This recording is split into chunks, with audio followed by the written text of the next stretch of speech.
So hello everyone and good evening सभी को। उम्मीद करता हूँ मेरी वॉइस प्रॉपर आ रही होगी सभी तक। एक बार कंफर्म कर देंगे फिर हम लोग स्टार्ट करते हैं आज का जो टॉपिक है, दैट इज़ लास्ट। आज हम लोग का लेक्चर होने वाला मॉडर्न हिस्ट्री का। और भले ये टॉपिक क्विट इंडिया मूवमेंट ने मैंने रखा है, बट उसके पहले भी बहुत सारी चीज़ें हुई और वो सारी चीज़ें भी हम लोग देखने वाले हैं। ठीक है, कल हम लोगों ने कहाँ पे छोड़ा था सारी चीज़ों को? तो कल हम लोगों ने छोड़ा था, अगर आपको याद आ रहा हो, 1931 पे छोड़ा था ना। 1931 में हम लोगों ने देखा था कि गांधी जी को जेल हो गई थी। सिविल डिसओबीडियंस मूवमेंट जो है वो उन्होंने रीस्टार्ट कर दिया था। 1931 में जो सेकेंड राउंड टेबल कॉन्फ्रेंस हुई थी, दूसरा गोलमेज सम्मेलन हुआ था लंदन में। तीनों ही लंदन में हुए थे, बट सेकेंड वाले में गांधी जी और कांग्रेस ने पार्टिसिपेट किया था। और उसमें वापस आने के बाद, क्योंकि उनकी डिमांड्स नहीं मानी गई थी, तो गांधी जी को फिर से जेल में डाल दिया गया था। और इसी वजह से कहाँ पे? यरवदा जेल, पूना में।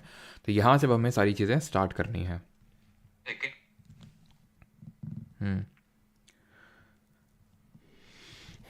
Seat straight and deep breath, बिल्कुल। चलो, तो ये बीच में याद दिलाना, अभी नहीं, अभी तो मैं सीधे स्ट्रेट भी हूँ और डीप ब्रीथ करके बैठा हूँ। चलो, तो जय हिंद सभी को।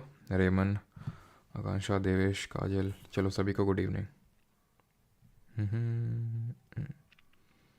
यरवदा जेल में आज अम्बेडकर जी से मुलाकात करवानी, बिल्कुल। चलो मुलाकात करवाते हैं, लेकिन मुलाकात करवाने के लिए कोई रीज़न भी तो चाहिए, कारण भी तो चाहिए मुलाकात के लिए। ऐसे ही थोड़ी ना मुलाकात हो जाती है, कोई तो कारण लेके जाओगे। तो वो कारण दिया किसने? वो कारण दिया रैमसे मैकडोनल्ड ने। उसने जो है, रैमसे मैकडोनल्ड ने जो है बर्गर खिलाया गांधी जी को। नहीं, रैमसे मैकडोनल्ड एक कम्युनल अवार्ड लेके आता है। What is this communal award? तो बस इसको ऐसे समझो, ये एक सेपरेट इलेक्टोरेट है, पृथक निर्वाचन लेके आया। किसके लिए लेके आया? ये लेके आया मुस्लिम्स के लिए, यूरोपियंस के लिए, सिख्स के लिए, इंडियन क्रिश्चियंस के लिए, but more importantly depressed classes के लिए। डिप्रेस्ड क्लासेस मतलब एक तरह से हम बोल सकते हैं जो दलित वर्ग है हमारे देश का, उनके लिए ये लेके आया। सबसे पहले याद करिए, फिर से मैं रिकॉल करवाना चाहूँगा, 1909 मॉर्ले मिंटो रिफॉर्म। सबसे पहले मुस्लिम्स के लिए सेपरेट इलेक्टोरेट यानी पृथक निर्वाचन आते हैं। उसके बाद 1919 में इसको एक्सटेंड किया जाता है एंग्लो इंडियंस, क्रिश्चियंस, इनके लिए। देन ये पहली बार है। अब इसमें मुस्लिम्स को भी था, यूरोपियंस को भी था, सिख्स को भी था, इंडियन क्रिश्चियंस को भी था, जिनको पहले भी मिल चुका है। यहाँ तक कि कुछ सीट्स में मराठास को भी था। बट हमें लेना देना है डिप्रेस्ड क्लासेस से। क्यों? क्योंकि इसी की वजह से साइन होगा Poona pact between Gandhi ji and Ambedkar ji. Again क्यों? क्योंकि डिप्रेस्ड क्लासेस को जो सेपरेट इलेक्टोरेट की जो डिमांड है, ये एक्चुअल में अम्बेडकर जी ही करके आए थे। जो तीनों राउंड टेबल कॉन्फ्रेंसेज हुई थी, गोलमेज सम्मेलन, उसमें अम्बेडकर जी की डिमांड थी कि हमें ये दिया जाए, क्या? Separate electorate. क्यों? क्योंकि उनका ये कहना था कि ब्रिटिशर से कि you have to treat depress classes as a separate entity within Hinduism. यानी कि ये, इसको आप विद इन हिंदुइज्म मत समझिए कि ये हिंदूज हैं, नहीं, हिंदू से अलग इनको समझिए। क्यों?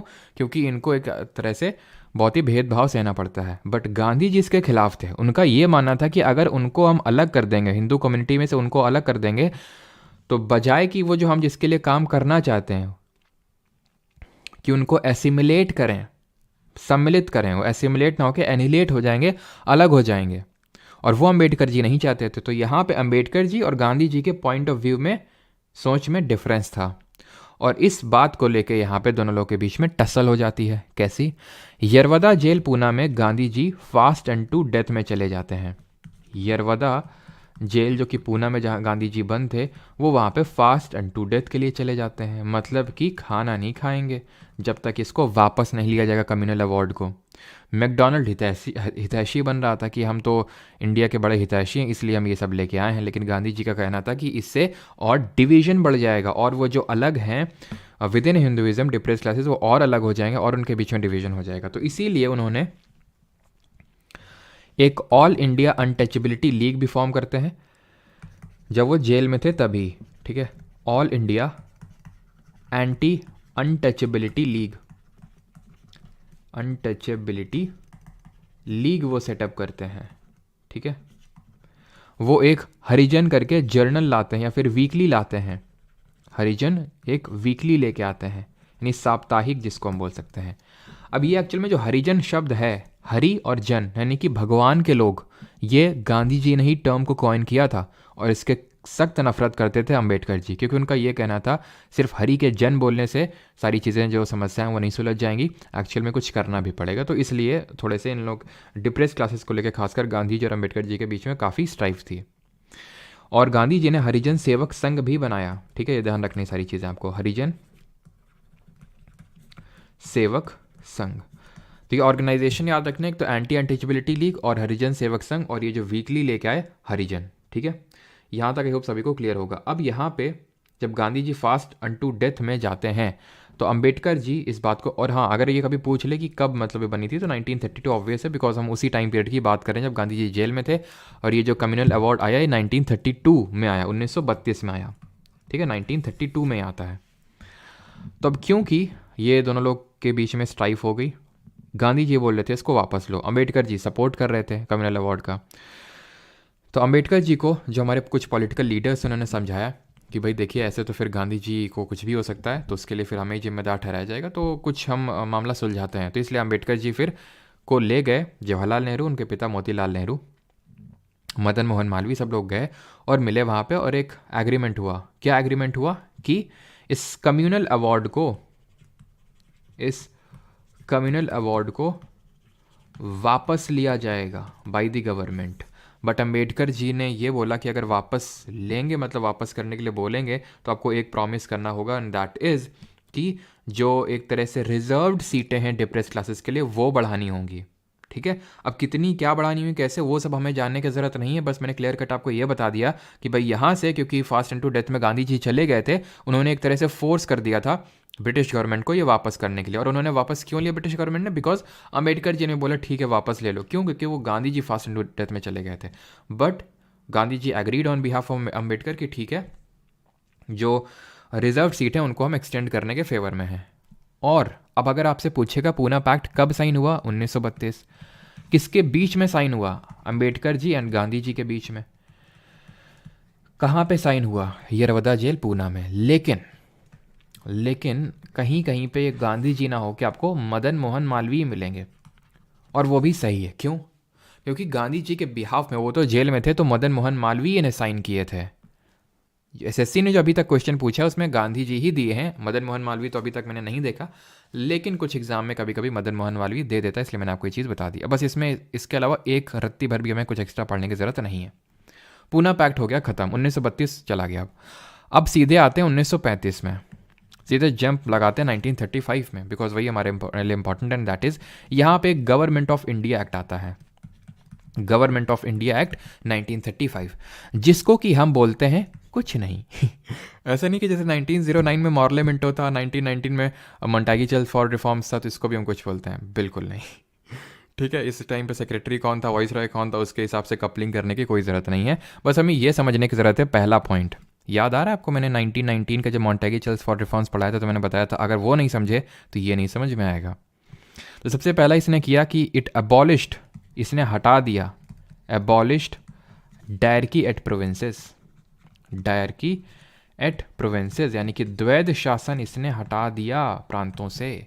याद आ रहा आपको 1919 का जो एक्ट था वो प्रोविंसेस में डायरकी लाया था। डायरकी क्या है, द्वैध शासन, जहाँ पे एक तो पहले सब्जेक्ट्स को डिवाइड कर दिया है, सेंट्रल सब्जेक्ट और प्रोविंशियल सब्जेक्ट, और प्रोविंशियल सब्जेक्ट को फर्दर डिवाइड कर दिया रिजर्व्ड और ट्रांसफर्ड में। तो जो प्रोविंशियल सब्जेक्ट्स को जो फर्दर डिवाइड किया है रिजर्व्ड और ट्रांसफर्ड में, वो है डायरकी। दूसरा पॉइंट क्या है, ये डायरकी लेके आया, इंट्रोड्यूस डायरकी एट सेंटर, यानी कि गवर्नमेंट ऑफ इंडिया एक्ट 1919 का एकदम उल्टा, ठीक है। Introduced dyarchy at centre. और याद करिए मैंने बताया था कि द्विसदनीय विधानमंडल यानी बाई कैमरल लेजिस्लेचर लाए थे ये सेंटर में, कौन, 1919 वाला, ये लाया प्रोविंसेस में। 11 प्रोविंसेस होती थी जहाँ पे ये लेजिस्लेचर था, उसमें से 6 आउट ऑफ 11 में ये 6 आउट ऑफ 11 प्रोविंसेस में ये बाई कैमरल लेजिस्लेचर को इसने इंट्रोड्यूस कर दिया, यानी कि द्विसदनीय विधानमंडल को इसने इंट्रोड्यूस कर दिया। इसने एक ऑल इंडिया फेडरेशन की बात कही, ऑल इंडिया फेडरेशन की, जो कभी वजूद में आ नहीं पाया, बिकॉज ये एक्चुअल में एक्ट इम्प्लीमेंट नहीं हो पाया। ये चीज़ें हमें 1935 के रिगार्डिंग याद रखनी है। इसमें इलेक्शंस का कुछ प्रोसीजर दिया हुआ था। गवर्नमेंट ऑफ इंडिया एक्ट 1935 को कांग्रेस ने विरोध किया इसका, लेकिन फिर यह डिसाइड हुआ कि ठीक है, जो 1937 में जो इलेक्शंस होंगे on the basis of government of India act 1935, उसमें हम कंटेस्ट कर लेंगे।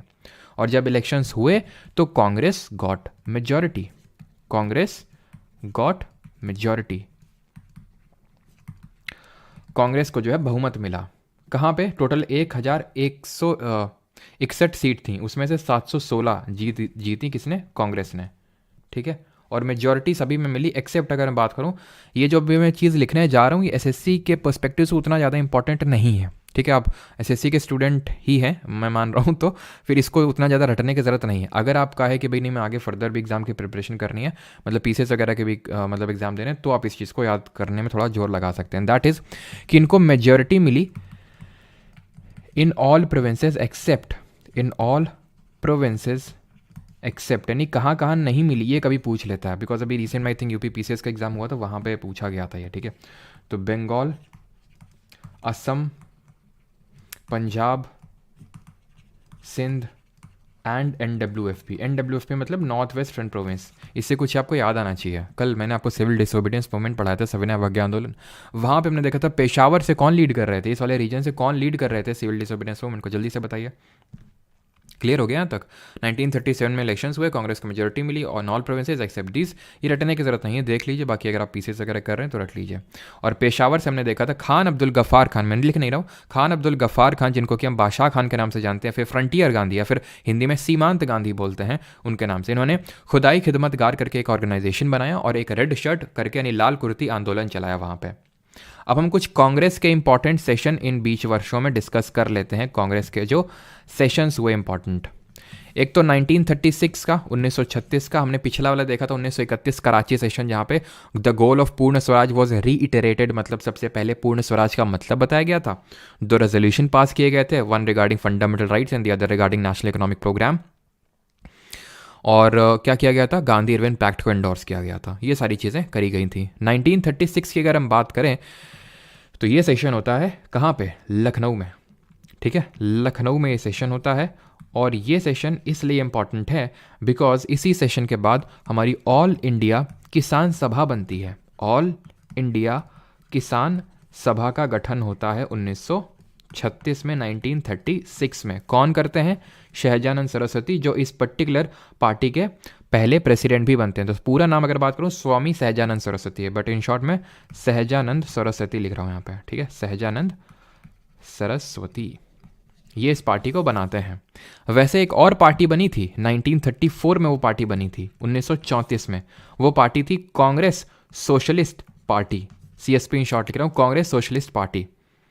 और ये पार्टी 1934 में बनाई किसने थी? ये बनाई थी जो जो सोशलिस्ट थे, यानी कि जो ये मान रहे थे ना तो गांधीयन फिलॉसफी पे बिलीव कर रहे थे, ना तो बहुत ज़्यादा जो सीपीआई की फ़िलासफ़ी थी, यानी कि अब जो हमने देखा था कम्युनिस्ट पार्टी ऑफ इंडिया की फ़िलासफ़ी बहुत ज़्यादा बिलीव कर रहे थे। तो इन लोगों ने अपनी अलग से पार्टी बना ली। जेपी नारायण, जेपी नारायण हो गया आपके ये राम मनोहर लोहिया। ठीक है, राम मनोहर लोहिया, अपने सपा पार्टी का नाम सुना होगा, है ना, राम मनोहर लोहिया, तो वो इनको अपना वो मानते हैं, है ना, लीडर। और आचार्य नारायण देव, आचार्य नारायण देव, मीनू मसानी, ये सब लोग जो हैं इस पार्टी को बनाते हैं। फाउंडिंग फादर्स थे इस पार्टी के, जेपी नारायण, राम मनोहर लोहिया, आचार्य नारायण देव और मीनू मसानी। तो 1934 में एक पार्टी बनी और 1936 में एक पार्टी बनी, 36 वाली ऑल इंडिया किसान सभा, और वो कब? लखनऊ सेशन के बाद। 1937 में एक सेशन होता है 1937 में, और वो कहाँ पे होता है? फैज़पुर में। और आप बताएंगे कि ये फैज़पुर वाला सेशन क्यों इंपॉर्टेंट है? कुछ बताया था मैंने जब आपको सारे कांग्रेस के सेशंस पढ़ाए थे, जब हम लोगों ने इंडियन नेशनल कांग्रेस देखा था, तो हमने ये देखा था it was the first session to be held in a village. ठीक है, first session to be held in a village, गांव में होने वाला पहला सेशन था ये हमारा 1937 का। आगे बढ़ें, अब 1938 के सेशन को डिस्कस करते हैं 1938 में। ये सेशन होता है हरिपुरा में। ठीक है, हरिपुरा में ये सेशन होता है और इसके प्रेसिडेंट थे सुभाष चंद्र बोस जी। ठीक है, चुनाव होते थे प्रेसिडेंटशिप के लिए, बोस जी जीत गए, बन गए। ये थोड़े से रैडिकल थे, रैडिकल इन नेचर के, मतलब एग्रेसिव थे कि तुरंत एक्शन लेने पे बिलीव करते थे। है ना। ऐसा नहीं कि जैसे गांधी जी किस पे बिलीव करते थे, टेम्पो बिल्ड करने पे, टेम्पो टेम्पो वाला नहीं, कानपुर वाला टेम्पो नहीं, ठीक है, वो वाला टेम्पो नहीं जिसमें बैठ गया था। टेम्पो का मतलब एक मोमेंटम बिल्ड करने में, कि एकदम से लॉन्च कर देंगे तो ब्रिटिशर्स उसको सप्रेस कर देंगे, गांधी जी का ये मानना था। उसके लिए हमें पहले टेम्पो बिल्ड करना पड़ेगा, लोगों के बीच में जा जाके थोड़ा सा उनके बीच में प्रचार करना पड़ेगा, तब धीरे धीरे धीरे धीरे धीरे वो बिल्ड होगा टेम्पो। और अभी हम देखेंगे किस तरह से गांधी जी ने क्विट इंडिया मूवमेंट, भारत छोड़ो आंदोलन का टेम्पो बिल्ड किया। तो इसलिए बोस जी और गांधी जी में यहाँ पे डिफरेंस ऑफ ओपिनियन थे, और बहुत ज़्यादा, अभी देखेंगे बहुत ज़्यादा ये डिफरेंस ऑफ ओपिनियन बढ़ जाता है अगले सेशन में।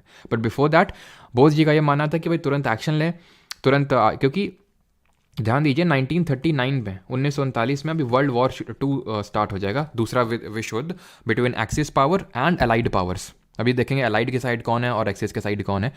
तो ये थे कि भाई तुरंत उसका फ़ायदा उठाओ और इनके अगेंस्ट एग्रेशन करो और इंडिया को आज़ादी दिलाओ और इंडिया को एक इकोनॉमिक पाथ पे लेके चलो। इकोनॉमिक पाथ पे लेके चलो से अब यहाँ पे मैं एक आपको पार्टी बताना चाहूँगा बोस जी की, बिकॉज ये इकोनॉमिक प्लानिंग में बहुत बिलीव करते थे कि इंडिया को अगर एकदम से फिर से वो सोने की चिड़िया बनाना है तो हमें इकोनॉमिक प्लानिंग करनी पड़ेगी। और he formed national planning committee. National planning committee बनाते हैं ये कब? तो नेशनल प्लानिंग कमेटी बनती है 1938 में, और इसके जो पहले चेयरमैन थे, first chairman was Jawaharlal Nehru. ठीक है, नेहरू जी हमारे इसके पहले चेयरमैन थे, पहले अध्यक्ष थे नेशनल प्लानिंग कमेटी के। राष्ट्रीय योजना समिति हम बोल सकते हैं इसको हिंदी में। बनाई बोस जी ने थी हरिपुरी सेशन के बाद, और जवाहरलाल नेहरू उसके पहले चेयरमैन, फिर पहले प्रेसिडेंट थे। अब होता है 1939 में सेशन। गांधी जी को पता था बोस जी फिर चुनाव लड़ेंगे, और बात तो सही थी। तो गांधी जी ने इस बार अपना रिप्रेजेंटेटिव खड़ा किया बोस जी के खिलाफ, पट्टाभी सीतारमैया को।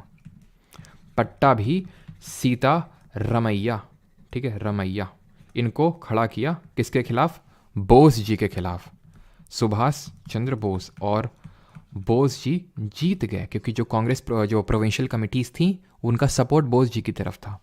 ये जीत गए, और जब जीत गए तो गांधी जी के स्टेटमेंट था कि ये पट्टाभी सीतारमैया की डिफीट नहीं, ये मेरी डिफीट है, ये मेरी हार है। गांधी जी ने मतलब कोई बहुत विरोध नहीं किया कि नहीं बनने चाहिए, उन्होंने पूरी तरह से एक्सेप्ट किया कि ठीक है सुभाष चंद्र बोस अब प्रेसिडेंट हो गए 1939 में। लेकिन इनके कुछ ऐसे ओपिनियन थे, कुछ ऐसे विचार थे, कुछ इनके ऐसे शब्द थे जिसको लेके अंदर ही अंदर जिन्होंने इनको सपोर्ट किया था वो भी अब इनको अपोज करने लगे बोस जी को। इन्होंने पहले तो कुछ एक्यूजेशंस लगाए जो कुछ कांग्रेसमैन थे उनके ऊपर, और दूसरी चीज़ इन्होंने जो करी थी दैट वाज कि ये बोल रहे थे कि तुरंत ही अभी क्विट इंडिया मूवमेंट, या फिर हम बोल सकते हैं सिविल डिसोबीडियंस मूवमेंट लॉन्च कर दो। इनका ये कहना था कि तुरंत ही, क्योंकि अब 1939 ये जो ईयर है ये बहुत इंपॉर्टेंट है, बिकॉज यहाँ से वर्ल्ड वॉर 2 स्टार्ट हो जाता है। तो बोस जी का ये मानना था ये मौके का फ़ायदा हमें उठाना चाहिए। बट गांधी जी इसके बिल्कुल मूड में नहीं थे, बिकॉज उनका ये कहना था ना तो अभी सारे कांग्रेसमैन इसके लिए प्रिपेयर्ड हैं और ना ही मासेज इसके लिए, यानी लोग प्रिपेयर्ड हैं इसके लिए। ऐसे हम कर देंगे वो सप्रेस कर देंगे ब्रिटिशर्स। बट बोस जी का कहना था नहीं होना चाहिए। तो इन्होंने काफ़ी कन्विंस किया, गांधी जी नहीं माने, और जो बोस जी के कुछ स्टेटमेंट थे उसकी वजह से बोस जी को रिज़ाइन करना पड़ा from Congress. He was resigned, मतलब ही रिज़ाइंड, और उनको फिर बाद में रिमूव भी कर दिया था, उनको गया था उनके कुछ स्टेटमेंट की वजह से। जो कांग्रेस वर्किंग कमेटी थी उसने इनको रिमूव कर दिया था बाद में।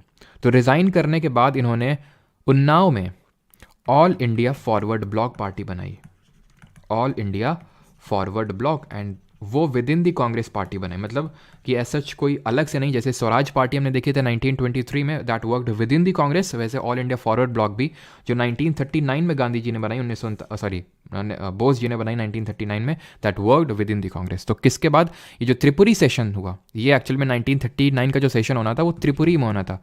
त्रिपुरी जबलपुर मध्य प्रदेश में पड़ता है ये, ठीक है, जबलपुर एमपी में, जबलपुर एमपी। और हरिपुरा की बात करें गुजरात में पड़ता है, ठीक है, हरिपुरा गुजरात में पड़ता है ये। क्लियर है यहाँ तक सभी को? 1939 तक किसी कोई डाउट तो नहीं है? हम लोगों ने देख लिया माकुर उन्नाव में इन्होंने पार्टी बनाई, all India forward bloc party. किसी कोई डाउट होगा तो यहाँ तक बता देगा। देन हम लोग आगे बढ़ते हैं, दैट इज़ अब 1939 चालू हो गया था, तो मैं थोड़ा सा वर्ल्ड वॉर 2 के बारे में एक्सप्लेन कर देता हूँ। 1939 वर्ल्ड वॉर 2 बिगिंस, और ये किसके बीच में होता है? एक साइड थी एलाइड पावर्स, ठीक है, एलाइड पावर्स, और एक तरफ एक्सिस पावर्स। एलाइड में अगर बात करूं तो ब्रिटेन हो गया, ठीक है, ब्रिटेन यानी यूके, यूएसए हो गया, यूएसएसआर यानी जो पहले अब रशिया है, ठीक है, तो ये सब एक साइड में थे। और अगर एक्सिस पावर में अगर बात करें तो यहाँ पे जर्मनी हो गया, इटली हो गया, जापान हो गया, ये एक साइड में था, ठीक है। तो अब ये जो है ना जापान, ये तो बहुत अब थोड़ा सा ये हमारे उसके लिए, बाकी देश से हमें कोई लेना देना नहीं है, मेन हमें लेना देना है जापान से। अभी क्यों लेना देना आपको समझ में आएगा।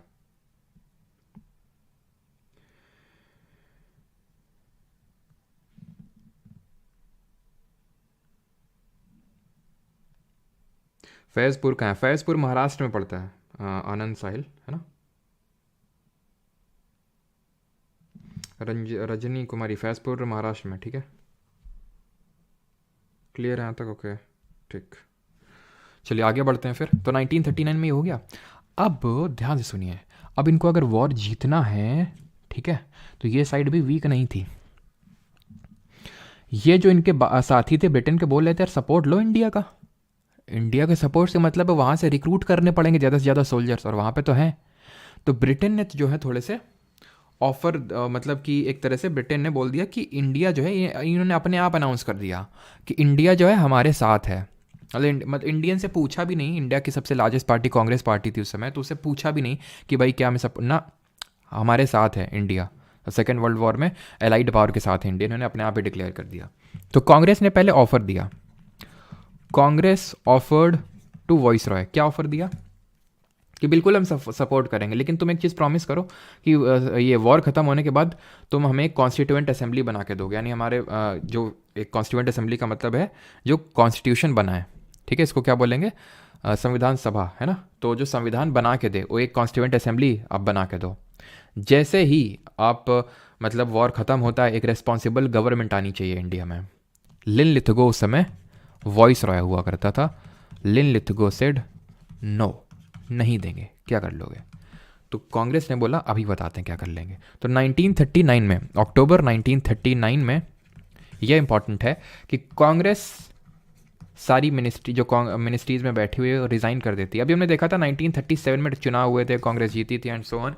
कांग्रेस मिनिस्ट्रीज ने रिज़ाइन कर दिया 1939 में। क्यों रिज़ाइन किया, रीज़न क्या था? बिकॉज इंडियंस को बिना पूछे इंडियंस को इन्वॉल्व कर दिया गया था सेकेंड वर्ल्ड वॉर में, इसलिए। अब क्योंकि 1940 आते आते तक इनको समझ में आ गया ब्रिटिशर्स को कि इनका सपोर्ट लेना पड़ेगा, कुछ ना कुछ तो ऑफर देना पड़ेगा। तो इन्होंने अगस्त महीने में एक ऑफर दिया जिसको बोला गया अगस्त ऑफर। लिन लिथगो पे भी प्रेशर था कि भाई कुछ करो। तो अगस्त ऑफर आया 1940 में, जहां बोला गया हम आपको एक डोमिनियन स्टेटस देंगे। याद आ रहा है डोमिनियन स्टेटस? अब मैं डोमिनियन स्टेटस की आपको हिस्ट्री समझाता हूँ फिर से, जो हमने कल समझी थी। कैलकाटा का सेशन था 1928 का, जहाँ पे याद करो कि नेहरू बोस जी लोग बोल रहे थे नहीं हमें स्वराज चाहिए, पूर्ण स्वराज, कंप्लीट इंडिपेंडेंस। तो भाई गांधी जी और मोतीलाल नेहरू जी ने बोला कि कोई नहीं, 1 साल का अल्टीमेटम इनको देते हैं, अगर डोमिनियन स्टेटस की डिमांड एक्सेप्ट नहीं करी तो फिर हम पूर्ण स्वराज मानेंगे। और इन्होंने 1 साल तक नहीं मानी। देन अगेन फिर याद करो दिल्ली मैनिफेस्टो दिया गया इरविन को, नहीं हल्के में लिया। अगेन फिर लाहौर का सेशन हुआ जहां बोला गया कि हम सिविल डिसोबीडियंस मूवमेंट लॉन्च करेंगे। और जब ये अप्रूव कर दिया कांग्रेस ने कि सीडीएम आप लॉन्च कर लो, सविनय अवज्ञा आंदोलन, और गांधी जी इसको लीड करेंगे। तो गांधी जी ने अगेन अल्टीमेटम दिया, 11 डिमांड्स दी और अल्टीमेटम दिया 30 जनवरी तक का कि मान लो। इरविन अगेन भाव नहीं दिया। उसके बाद फिर हमने देखा था कि किस तरह से सीडीएम लॉन्च हुआ था।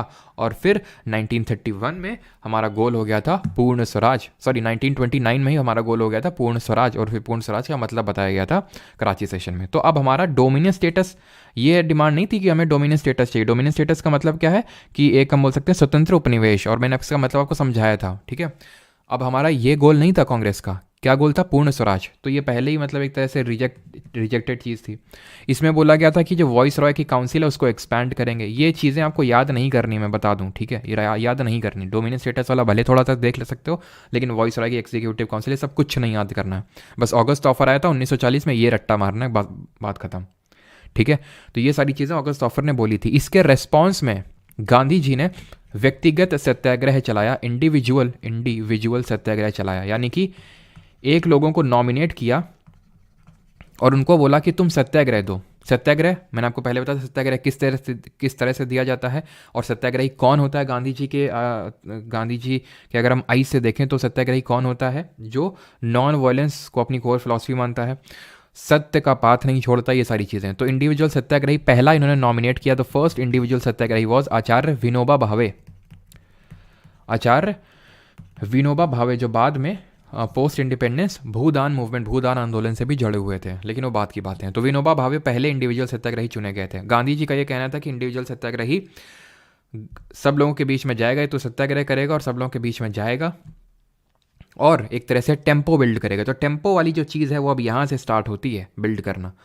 और ये बोला था कि अगर इसकी अरेस्ट नहीं होगी इंडिविजुअल सत्याग्रही की, तो वो दिल्ली चलो, मतलब दिल्ली चलो एक कैंपेन लॉन्च करेगा और दिल्ली की तरफ मार्च करेगा। ठीक है, ये बोला गया। तो और फिर जो इनकी अरेस्ट के बाद दूसरे इंडिविजुअल सत्याग्रही जो गांधी जी ने चुने थे वो थे जवाहरलाल नेहरू। तो ये चीज़ आपको ध्यान रखनी है कि अगस्त ऑफर के रिस्पॉन्स में इंडिविजुअल सत्याग्रह ने व्यक्तिगत सत्याग्रह लॉन्च हुआ होता है। पहले थे विनोबा भावे और दूसरे थे जवाहरलाल नेहरू। बात खत्म यहीं पे। ठीक, अब 1942 में ये लोग और इनकी तरफ प्रेशर बढ़ता है। किस पे? जो ब्रिटेन वाले थे। क्यों? क्योंकि अभी इनको जो है थोड़ा डर लगने लगा था कि अब धीरे धीरे कहीं जापान जो है, क्योंकि वो साउथ ईस्ट में जो उसकी ब्रिटेन वगैरह की कॉलोनीज थी उनको कैप्चर कर लिया था उसने, अंडमान निकोबार, और धीरे धीरे अब यहीं उसका नंबर था जापान का, क्योंकि जापान ब्रिटेन के अगेंस्ट था। तो और इंडिया के पास में था जापान। तो 1942 में 1942 में ये क्रिप्स मिशन भेजते हैं भारत में। क्रिप्स मिशन मतलब एक वहाँ से ब्रिटेन से मिशन भेजते हैं, क्रिप्स मिशन, जिसमें कि चेयरमैन स्टैफोर्ड क्रिप्स था 1942 में। ये जो स्टैफोर्ड क्रिप्स के द्वारा जो लीड किया वो मिशन था, इसमें भी वही सेम चीज़ें थी कि हम डोमिनियन स्टेटस देंगे। ठीक है, डोमिनियन स्टेटस देंगे और जो एक तरह से, ठीक है, मतलब जो प्रोविंसेस होंगी उनके पास राइट टू सेसेशन होगा, यानी कि they have right to secede. यानी कि अगर मान लो कि कोई ये प्रोविंस है, ठीक है, और या फिर हाँ प्रोविंस है और इसको मतलब ये है कि हम इंडिया में नहीं रहना है, ठीक है, यूनियन में, तो अपना अलग से अपना अलग से एग्रीमेंट साइन कर सकता है, एग्रीमेंट ब्रिटेन के साथ। तो ये तो बिल्कुल ही मंजूर नहीं था कांग्रेस वालों को। एक सब क्या, पहले तो dominion status was dead as door nail, यानी कि खत्म चीज़ थी एकदम। वो तो 1929 में हमारा गोला पूर्ण स्वराज हो चुका, डोमिनियन स्टेटस तुमने तभी छोड़ दिया था। और ऊपर से ये सब क्या कि मतलब अपने आप अलग से तुम्हारे साथ एग्रीमेंट कर सकते हैं, ये नेशनल यूनिटी के खिलाफ है। इसलिए अब जो है कांग्रेस कहती है बस बहुत हुआ, बहुत हुआ, तुम ये अलग अलग नया नया ऑफर ला रहे हो और जो हमारी एक्चुअल डिमांड है वो मान ही नहीं रहे हो तुम। तो अब होता है वर्धा में एक सेशन, जुलाई 1942 में कांग्रेस वर्किंग कमेटी मिलती है कहाँ पे? वर्धा में। ठीक है, वर्धा पड़ता है ये महाराष्ट्र में। तो वहाँ पे ये मिलती है और वहाँ पे एक रेजोल्यूशन अडॉप्ट करते हैं, क्विट इंडिया रेजोल्यूशन, यानी कि अब जो है भारत छोड़ो कैंपेन का शुरुआत होगा। और इस क्विट इंडिया रेजोल्यूशन को रैटिफाई किया गया। कांग्रेस की एक मीटिंग हुई गोवालिका टैंक में। यहाँ पे मैं इस तरह से लिखता हूँ, रैटिफाइड एट, कहाँ पे? गोवालिका टैंक। गोवालिका टैंक जगह पड़ती है बॉम्बे में, वहाँ पे इसको रैटिफाई किया गया।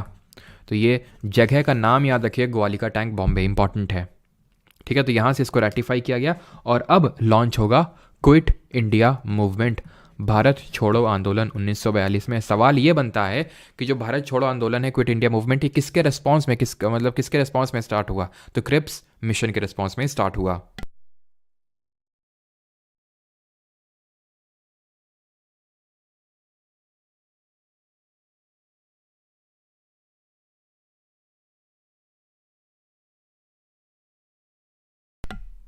आई थिंक वॉइस चला गया होगा ना, अभी आ गया होगा वॉइस। ठीक है, चलो, तो क्विट इंडिया मूवमेंट किसके रिस्पॉन्स पे स्टार्ट हुआ था? 1942 में स्टार्ट हुआ था, क्रिप्स मिशन के रिस्पॉन्स में, भारत छोड़ो आंदोलन। अब इसके मेन पहले ही गांधी जी ने इंस्ट्रक्शंस दे दिए थे। अब गांधी जी का ये था कि भाई टेम्पो बिल्ड हो चुका है इंडिविजुअल सत्याग्रह से, अब लॉन्च कर सकते हैं एक मास स्ट्रगल, भारत छोड़ो आंदोलन। गांधी जी का ये कहना था कि मतलब सबसे अपनी अपनी उन्होंने अलग एक अपनी बात रखी। आर्मी वालों से बोला कि रिज़ाइन मत करो, ठीक है, लेकिन अपने लोगों पे फायर मत करना। स्टूडेंट से बोला अगर कॉन्फिडेंट हो तो पढ़ाई छोड़ सकते हो, नहीं कॉन्फिडेंट हो मत छोड़ो। लोगों से बोला कि आप, जैसे कि कुछ लोग हैं, जैसे कि अभी ऐसा था कि देसी रियासतें थी, प्रिंसली स्टेट हुआ करते थे, कि भाई ब्रिटेन जो है डायरेक्टली रूल नहीं कर रहा है, वहाँ पे किसी को बिठा रखा है और उसके थ्रू रूल कर रहे हैं। ठीक है, तो अगर वो एंटी ब्रिटिशर है जो प्रिंसली स्टेट में बैठा हुआ है तो ही सपोर्ट करें उसका, यानी लोगों से कहा, और नहीं है तो फिर सपोर्ट ना करें। तो इस तरह के इंस्ट्रक्शंस दिए गांधी जी के, ये साफ साफ इंस्ट्रक्शन थे कि ठीक है रिज़ाइन मत करो, लेकिन अपने लोगों पे फायर भी नहीं करना। ये इनके कुछ इंस्ट्रक्शंस थे गांधी जी के। ठीक है, और यहाँ से अब स्टार्ट होता है क्विट इंडिया मूवमेंट। लेकिन इसमें इंपॉर्टेंट चीज़ ये है इस मूवमेंट में कि पहले दिन ही, फर्स्ट डे ही, इसमें जितने भी इंपॉर्टेंट लीडर्स थे उनकी सबकी हो जाती है अरेस्ट और इनको एक अनजानी जगह में ले जाया जाता है। कहाँ ले जाया जाता है किसी को नहीं पता। तो अब क्योंकि ये मूवमेंट एक लीडरलेस मूवमेंट में चेंज हो जाता है अपने पहले दिन ही, तो अगर पूछ ले इसमें लीडर कौन थे क्विट इंडिया मूवमेंट में, कोई लीडर नहीं था, because it was a leaderless movement. पहले दिन ही सबकी अरेस्ट हो गई, और जब अरेस्ट हो गई तो मेन यहाँ पे एक प्योर लीडर तो नहीं बोल सकते लेकिन हाँ लीडिंग फ्रंट में निकल के आई अरुणा असफ अली। ये नाम बड़ा इंपॉर्टेंट है, ध्यान रखिएगा, अरुणा असफ अली, ठीक है। She presided over Congress working committee. अब इन्होंने जो है अध्यक्षता संभाली कांग्रेस वर्किंग कमेटी की, वही कांग्रेस वर्किंग कमेटी जिसने क्विट इंडिया रेजोल्यूशन अडॉप्ट किया था एट वर्धा सेशन में, ठीक है। अब क्योंकि लीडरलेस मूवमेंट हो गया तो कोई इंस्ट्रक्शन देने वाला था नहीं, और ब्रिटिशर्स एकदम फुल मूड में थे कि सप्रेस कर देंगे, इसको बढ़ने नहीं देंगे मूड, क्योंकि वहाँ पे भी इनको एक तरह से सही सारी चीज़ें नहीं जा रही थी, वर्ल्ड वॉर जो 2 चल रहा था उसमें भी, और यहाँ वो बिल्कुल नहीं चाहते थे कि जरा सभी कुछ इस तरह से टेम्पो बिल्ड हो मास मूवमेंट का। इसलिए अब यहाँ पे अंडरग्राउंड एक्टिविटीज़ स्टार्ट होती हैं। सर अंडरग्राउंड एक्टिविटीज़ क्या होती हैं?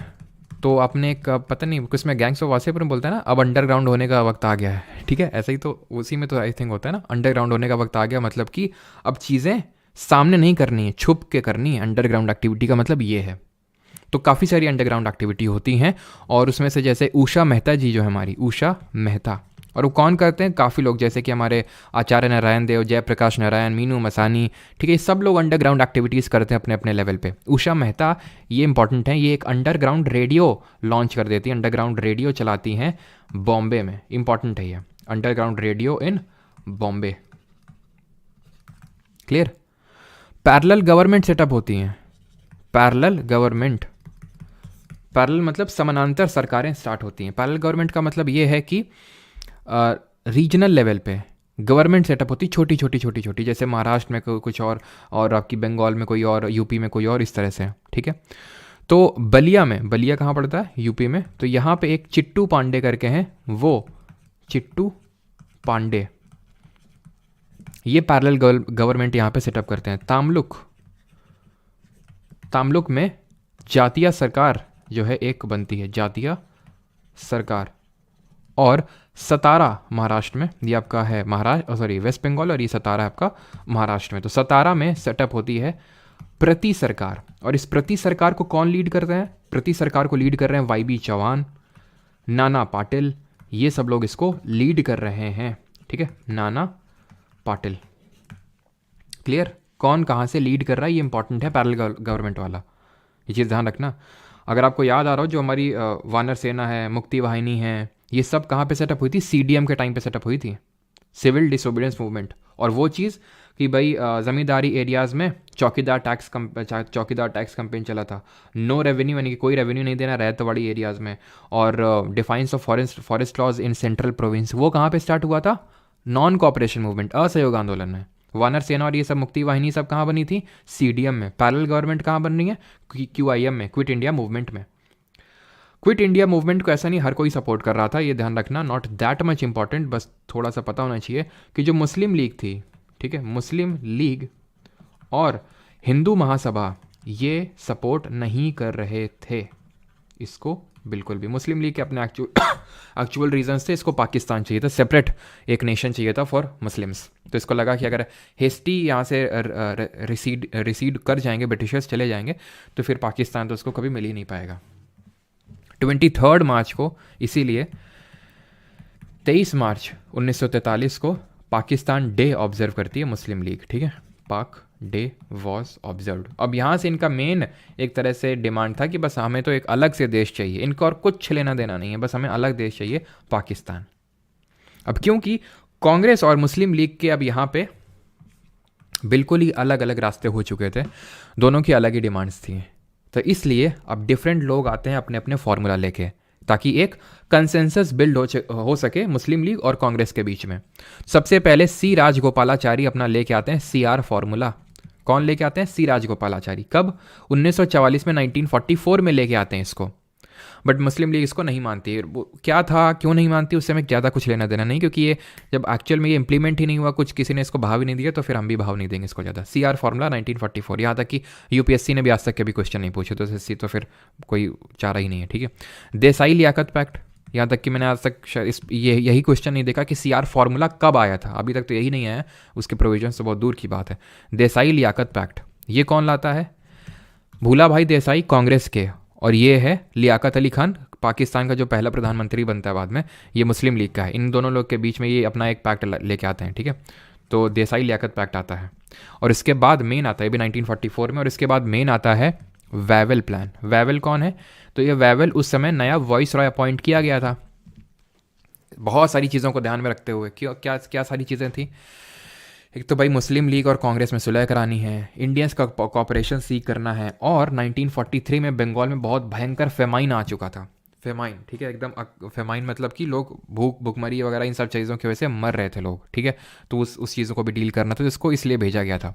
तो ये अपना एक प्लान लेके आता 1945 में, क्योंकि उस समय तक सभी जो इंपॉर्टेंट लीडर्स थे वो जेल में थे, तो उनको वो रिलीज़ करवाता है और सबको शिमला में बुलवाता है। शिमला की ठंडक में आओ सब लोग, शिमला कॉन्फ्रेंस ऑर्गेनाइज करवाता है। बट अगेन यहाँ पे वही, यहाँ पे गांधी जी भी थे, जिन्ना भी था, सब कोई थे यहाँ पे, लेकिन अगेन मुस्लिम लीग का वही राग था, और मुस्लिम लीग और कांग्रेस के बीच में अगेन यहाँ पे नहीं बन पाई, और अगेन ये फेल हो गया। यहाँ पे इस सारी स्टोरी को हम लगाएंगे फुल स्टॉप, और यहाँ से अब हम देखेंगे इंडियन नेशनल आर्मी और बोस जी के बारे में, सुभाष चंद्र बोस जी के बारे में। क्यों? क्योंकि वो भी बहुत इंपॉर्टेंट हो जाता है, क्योंकि यहाँ पे जो इंडियन नेशनल आर्मी बनती है जापान में, वो धीरे धीरे यहाँ पे रिट्रीट कर रही थी। अंडमान निकोबार आइलैंड तो कैप्चर कर ही लिया था जापान ने, इंडियन नेशनल आर्मी का यूज़ करके वो यहाँ पे बढ़ रहे थे। तो अब यहाँ पे इनके लिए दिक्कतें स्टार्ट हो गई थी। तो पता तो होनी चाहिए इंडियन नेशनल आर्मी है क्या, किसने बनाई, क्यों बनाई, ये सारी चीज़ें पहले यहाँ तक बताइए, किसी कोई डाउट तो नहीं है? फिर हम लोग आते बढ़ते आ गया।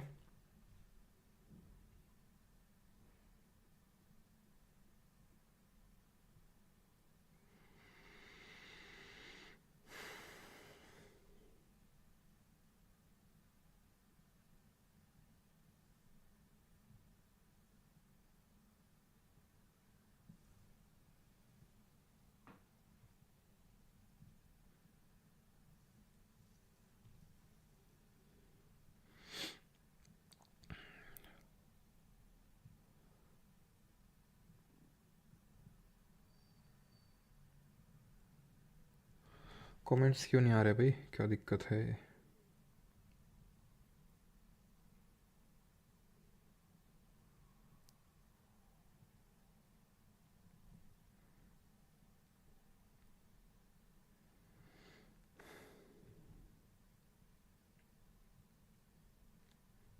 ओके क्लियर है, ओके ठीक ठीक ठीक, अभी उस पर आ रहे हैं, ठीक है।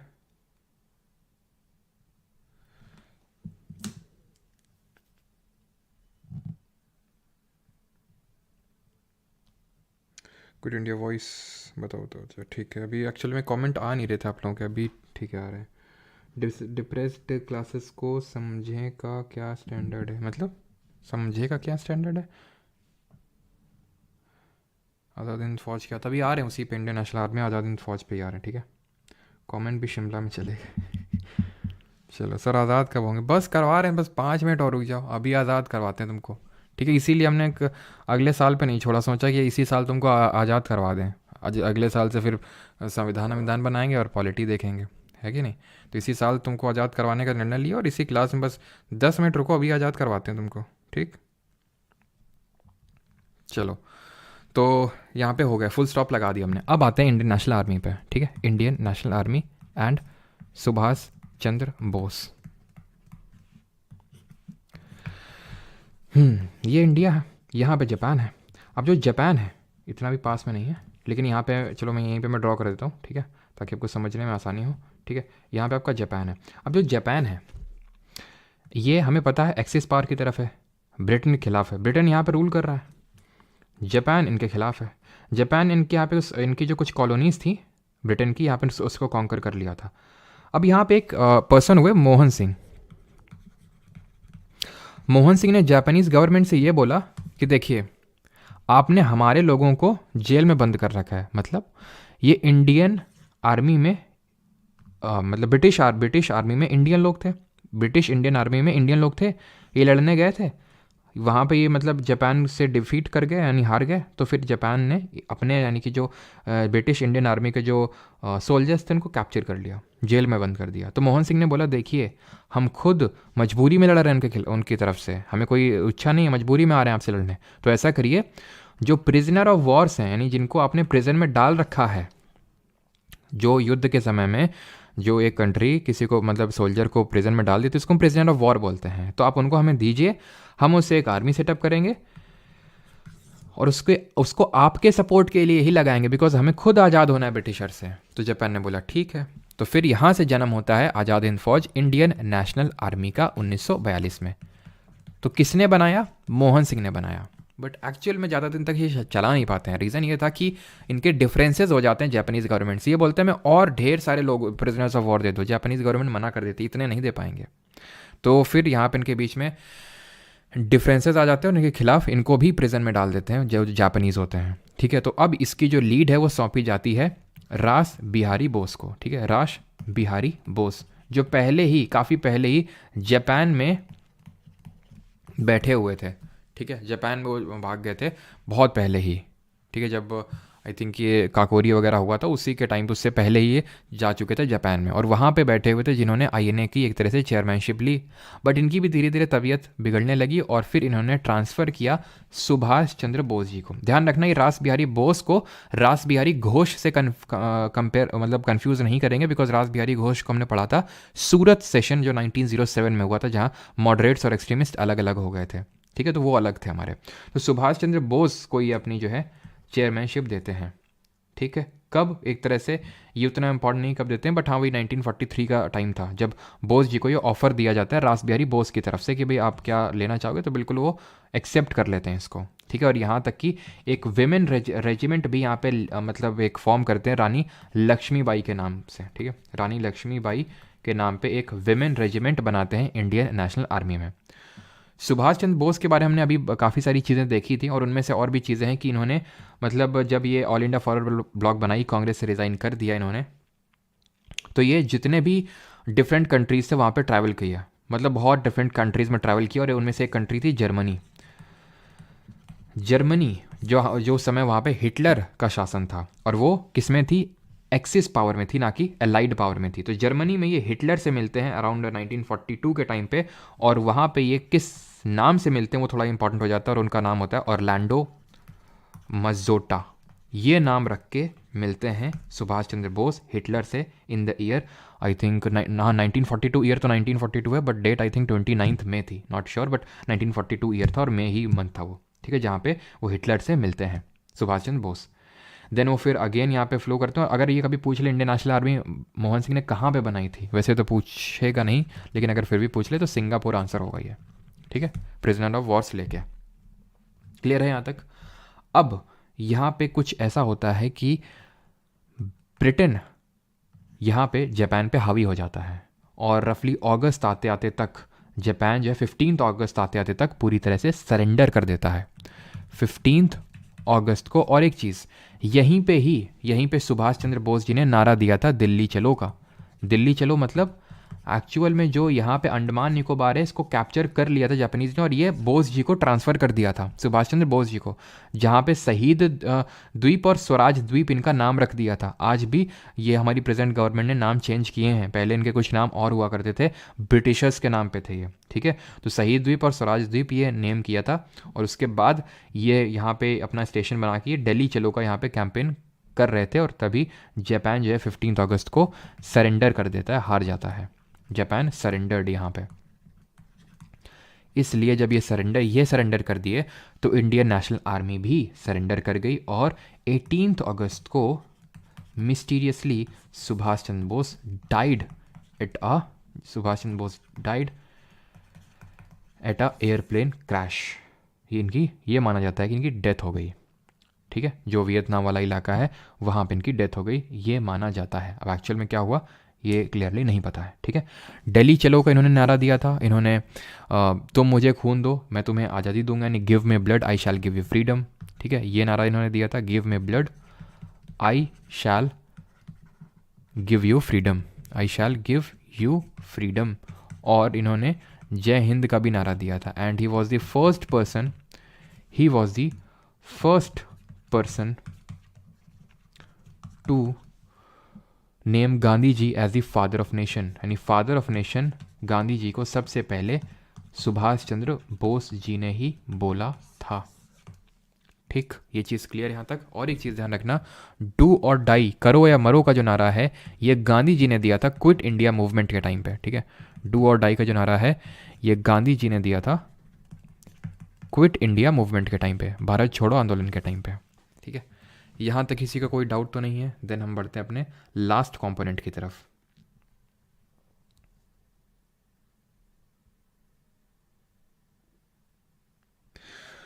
हाँ सर, हाँ ये बोस जी का ही है?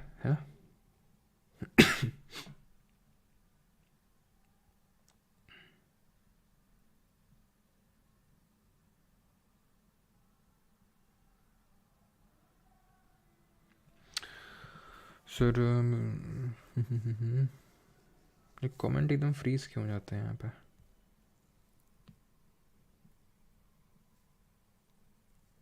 सर अच्छा हाँ, सुभाष चंद्र बोस ने कहाँ से मतलब इनको वो दिया था फादर ऑफ नेशन? तो ये रेडियो, मतलब सिंगापुर रेडियो था। ठीक है, वहाँ से सिंगापुर में एक रेडियो के थ्रू उन्होंने बोला था, जब ये एक्चुअल में दिल्ली चलो कैंपेन लीड करने वाले थे। और गांधी जी को उन्होंने ये एड्रेस किया था और गांधी जी को मतलब ये विश किया था कि अब हम जो है अपना लास्ट फ्रीडम स्ट्रगल जो है एक यहाँ से अब स्टार्ट करने जा रहे हैं, तो आपकी विशेष चाहते हैं। तो इस तरह से, ठीक है, तो ये चीज़ यहाँ तक क्लियर। अब आगे बढ़ते हैं। अब कुछ आईने ट्रायल्स देखते हैं। जब इन लोगों को अरेस्ट कर लिया गया, जो इंडियन नेशनल आर्मी के सोल्जर्स थे उनको अरेस्ट कर लिया गया। और जब उनको अरेस्ट कर लिया गया तो उनके खिलाफ ट्रायल्स चलाए गए। और सबसे पहले ट्रायल्स हुए आईएनए ट्रायल्स। इनको बोलते हैं INA trials, Indian national army के ट्रायल। और ये सबसे जो पहला ट्रायल चलाया गया, सबसे जो पहला ट्रायल चलाया गया वो चलाया गया नवंबर 1945 में। मतलब एग्जैक्ट मंथ याद करने की ज़रूरत नहीं है, बस 1945 याद रखना। 3 सोल्जर्स के खिलाफ चलाया गया। और कोइंसिडेंटली वो एक हिंदू, एक मुस्लिम और एक सिख थे। उसमें हिंदू थे प्रेम कुमार सहगल, डॉक्टर सहगल, ठीक है, और शहनवाज खान और तीसरे गुरबख्श सिंह ढिल्लन। तो आप यहाँ पे देख सकते हैं कि ढिल्लन साहब हमारे पंजाबी, सिख, मुस्लिम और हिंदू। तो क्योंकि हिंदू भी है, मुस्लिम भी, सिख भी है, तो कंट्री इसमें यूनाइट हो गई पूरी तरह से। सिर्फ कंट्री ही नहीं यूनाइट हुई, मुस्लिम लीग कांग्रेस भी यूनाइट हो गया एक तरह से। और इनके डिफेंस में आए काफ़ी सारे लीडर्स, जैसे कि काफ़ी सारे मतलब लॉयर और एडवोकेट्स हम बोल सकते हैं, भूला भाई देसाई, तेज बहादुर सप्रू, जवाहरलाल नेहरू, अरुणा असफ अली, ये सब लोग इनके डिफेंस में आए। और जब इन्होंने देखा कि पूरी कंट्री यूनाइट हो गई है तो इन्होंने एक तरह से इनको रिलीज़ कर दिया। वह नहीं तो आप समझ सकते हैं कि अगर ये टाइम होता, मान लेते हैं 1930s का, 1920s का, जब भगत सिंह जी लोगों को हैंग किया गया था, तो क्या ही होता, क्या होता, इनको भी हैंग कर दिया जाता। ठीक है, बट आईएनए ट्रायल क्यों चलाया गया तो क्लियर है ना, क्योंकि इन लोगों ने विद्रोह किया है किसके खिलाफ, ब्रिटिशर्स के खिलाफ। तो जब जापान ने सरेंडर कर दिया तो इन्होंने भी सरेंडर इनको भी करना पड़ा, तो इन लोगों को अरेस्ट कर लिया गया था। अब क्योंकि उस समय यहाँ पे जापान के खिलाफ एग्रेशन चल रहा था ब्रिटेन का, तो इंडियन नेवी में लोग काफ़ी रिक्रूटमेंट कर रहे थे। कौन? ब्रिटिशर्स, बहुत रिक्रूटमेंट किए। और मोस्टली रिक्रूटमेंट किसका करेंगे? इंडियंस का। और उनसे बहुत ही मीनियल टास्क करवाए, मतलब बहुत ही कि झाड़ू लगाओ ये सारी। और उनको बोलते हैं रेटिंग्स। रेटिंग्स वो होते हैं जो ये मीनियल टास्क करते हैं, एकदम जो सबसे निचली पोस्ट आप बोल सकते हो नेवी में। तो उन्हीं में से एक मतलब आप बोल सकते हो कि रॉयल इंडियन नेवी की एक थी आईएनएस, क्या उसका नाम था, एचएमएस तलवार। ठीक है, एचएमएस तलवार करके एक रेटिंग थी और उसने यहाँ पे प्रोटेस्ट कर दिया। कब? 1946 में, 1946 में, 1946 में इन लोगों ने 14 फरवरी का डेट था। ठीक है, 14 फरवरी है कि नहीं, तो इतना इंपॉर्टेंट डेट है तो ये कैसे भूल सकते हैं। तो 14 फरवरी 1946 को ये लोग प्रोटेस्ट कर देते हैं। क्यों? क्योंकि वहाँ पे कंडीशन सही नहीं है, खाना सही नहीं है, बहुत ही वो किया जा रहा है। और ये उस दिन इन लोगों को ये बोला गया था कि ब्रिटेन के झंडे लगाओ और ये सारी चीज़ें करो, और इन लोगों ने क्या उस पर लिख दिया, जो मतलब शिप था उसमें इन लोगों ने लिख दिया मतलब क्विट इंडिया, यानी भारत छोड़ो, और इंडिया के झंडे मतलब लगा दिए, ठीक है। और एक तरह से इन लोगों ने खाने को लेके, खाने मतलब इसलिए चूज़ किया बिकॉज गांधी जी ने सॉल्ट चूज़ किया था 1930 में सिविल डिसोबीडियंस करने के लिए, तो इन लोगों ने सोचा कि हम यहाँ पे खाने को चूज़ करेंगे और उसको एक मुद्दा बनाएंगे प्रोटेस्ट का, ठीक है। बट इन लोगों को बाद में सरेंडर करना पड़ा कुछ दिनों बाद, और मतलब इनको जो इंडियन लीडर्स थे उन्होंने बोला कि आप सरेंडर कर दो, नहीं तो फिर ऐसे में वो लोग आपके खिलाफ कुछ भी कर सकते हैं, तो इसलिए सरेंडर करने को बोल दिया हम। तो ये इसको हम इस नाम से जानते हैं, RIN म्यूटिनी। RIN का मतलब है रॉयल इंडियन नेवी, और वहाँ पर एक म्यूटिनी हुई थी वो, ठीक है। तो फरवरी 1946 में होती है, ठीक है। और ये एक तरह की फाइनल म्यूटिनी होती है जो हम समझ सकते हैं, एक तरह का फाइनल प्रोटेस्ट होता है इनके खिलाफ। इसके बाद अब कुछ नहीं, क्यों? क्योंकि अब हम आज़ादी बढ़ने की ओर अग्रसर हैं। कैबिनेट मिशन प्लान को बुला लेते हैं जल्दी से भारत में। कैबिनेट मिशन प्लान, हाँ कैबिनेट मिशन प्लान क्यों? क्लीमेंट एटली जो है उस समय प्राइम मिनिस्टर था, ठीक है। क्लीमेंट एटली उस समय प्राइम मिनिस्टर हुआ करता था ब्रिटेन का, और उसने एक 3 मेंबर्ड कमीशन भेजा। 3 मेंबर्ड का मतलब है कि उसमें 3 सदस्य थे, और उन 3 सदस्य में से कौन कौन थे? एक तो वही था जो क्रिप्स मिशन वाला था हमारा, स्टैफोर्ड क्रिप्स, ठीक है। दूसरा था हमारा एवी एलेक्जेंडर था, और तीसरा था पैथिक लॉरेंस, ठीक है। तीसरा कौन था? Pethick Lawrence. और ये जो पैथिक लॉरेंस है यही इस पूरे कैबिनेट मिशन प्लान का चेयरमैन था, जो इसको लीड कर रहा था। अब इसमें काफ़ी सारी चीज़ें थी, वो हमें ज़्यादा डिटेल में पढ़ने की ज़रूरत नहीं है, बस ये ध्यान रखना कि जो डिमांड फॉर पाकिस्तान है was not adopted. Demand for a separate Pakistan और फॉर अ सेपरेट नेशन वो एक्सेप्ट नहीं करी गई थी, नॉट एक्सेप्टेड। बट एक्चुअल में इसको मुस्लिम लीग ने एक्सेप्ट कर लिया। तो बड़ी सरप्राइज की बात है कि भाई क्यों एक्सेप्ट कर लिया होगा इसने? तो इसलिए क्योंकि इसमें एक ग्रुपिंग का, रीजनल ग्रुपिंग का एक प्रोविजन था कि भाई ग्रुपिंग बना सकते हो आप, कि ऐसे ग्रुपिंग्स, ठीक है। कि भाई इसको लगा अब जिन्ना को कि भाई देखो ऐसा ऐसा है, देखो यहाँ पे पूरा मतलब इस तरह से इंडिया था, ठीक है, इस तरह से आप इंडिया समझ सकते हो। तो इसको लगा यहाँ पे मुस्लिम मेजोरिटी एरिया, यहाँ पे मुस्लिम मेजोरिटी एरिया, आराम से निकाल लेंगे क्या अपने अलग 2 नेशन निकलेंगे। हम तो एक ही सोच रहे 2 निकलेंगे यहाँ पे, तो हुआ भी वही बाद में। लेकिन जब जवाहरलाल नेहरू का ये स्टेटमेंट उसने सुना, नेहरू जी का ये स्टेटमेंट सुना कि ये जो ग्रुपिंग है ये कंपलसरी नहीं है, ये चाहें तो लें ना चाहें तो ना लें, और एक्चुअल में जो ये है सब इंडिया का पार्ट ही बनेंगे। जब ये इसने सुना तो इसको लगा जिन्ना को अब बात ऐसे नहीं बनेगी, देखो नहीं तो अब क्योंकि ये अब तो जाने ही वाले हैं ब्रिटिशर, और अब अगर हमने कुछ एक्शन नहीं लिया तो फिर हमें दिक्कत हो जाएगी। तो इसने क्या निर्देश दिए जिन्ना ने? अपनी करतूत इसने दिखा दी, अपनी हरकत जो है इसने दिखा दी। वो ये है, इसने निर्देश दिए सभी मुस्लिम्स को कि 16 अगस्त 1946 को ऑब्जर्व डायरेक्ट एक्शन डे। 16 अगस्त वही दिन है जिस दिन पाकिस्तान अपना, ठीक है, खैर छोड़ो, वो तो 14 अगस्त को मनाता है। तो ऑब्जर्व डायरेक्ट एक्शन डे, ठीक है, डायरेक्ट एक्शन डे ऑब्जर्व करो। यानी कि डायरेक्ट एक्शन डे का मतलब ये है कि मार काट मचा दो, हिंदुओं को जहाँ दिख जाए मारो, ठीक है। तो अब यहाँ पे मैं हिंदू मुस्लिम नहीं करना चाहता हूँ कि भाई कितना किसने मारे, बट हाँ बहुत सारी यहाँ पे किलिंग्स हुई, बहुत सारे। और मेन इनको हम कैलकाटा किलिंग्स के नाम से जानते हैं, बिकॉज जो मेन सेंटर रहा किलिंग्स का वो मेन कैलकाटा था, कैलकाटा किलिंग्स के नाम से जानी जाती हैं। और वहाँ पे एक जगह थी नोआखली। जब हमारे देश का पार्टीशन हो जाता और जब हम आज़ादी दिवस मना रहे थे, गांधी जी यहीं पे थे। आपसे कई बार पूछता है कि 15 अगस्त 1947 को गांधी जी कहाँ पे थे, तो गांधी जी उस समय नोआखली में थे, क्योंकि वो कैलकाटा जो किलिंग्स हुई थी वहाँ पे डायरेक्ट एक्शन डे की वजह से, तो वो इस वजह से वो वहाँ पे गए थे। और क्योंकि ये सब इतनी किलिंग्स होती हैं तो इसलिए फिर पहले तो ये प्लान था क्लीमेंट एटली का कि भाई 1948 तक हम आज़ादी देंगे इंडिया को, लेकिन इतनी सारे कम्युनल क्लैशेस को देख के और ये सारी चीज़ें देख के कि अब यहाँ पे तो हमें कुछ फ़ायदा ही नहीं, जितना लूटना था सब लूट लिया, अब यहाँ पे जितना जल्दी हो सके बैग पैक करके निकलो भाई। तो फिर ये लोग जो है पहले ही आज़ादी दे दी हमें। और यहाँ पे एक इसने फिर बाद में रफली जून के टाइम पे एक प्लान भेजा, जून 1947 में, जिसको कि हम या फिर एक एक्ट लाया, इंडियन इंडिपेंडेंस एक्ट, ठीक है, इंडियन इंडिपेंडेंस एक्ट ऑफ 1947। मतलब पूरी तरह से इंडिया को ट्रांसफ़र ऑफ पावर करने के लिए इंडिया और पाकिस्तान को ये एक्ट लाया गया। माउंट बैटन को भेजा था, इसको माउंट बैटन प्लान के नाम से भी जानते हैं। और माउंट बैटन प्लान, ठीक है, माउंट बैटन जो है last governor general of India बना, ठीक है, last governor general of India, अगर आपको याद आ रहा हो तो last governor general of India बना। और इसके बाद ये पोस्ट जो है आज़ादी के बाद ट्रांसफ़र कर दी गई, किसको, कमेंट बताएंगे आप, सी से उनका नाम चालू होता है, देखते हैं कितने लोग बता पाते हैं। ठीक है, तो चलो बता देते हैं, नहीं तो फिर क्या ही इस बात में वो रखना सस्पेंस। सी राजगोपालाचारी, ठीक है, सी राजगोपालाचारी, गोपालाचारी, ठीक है।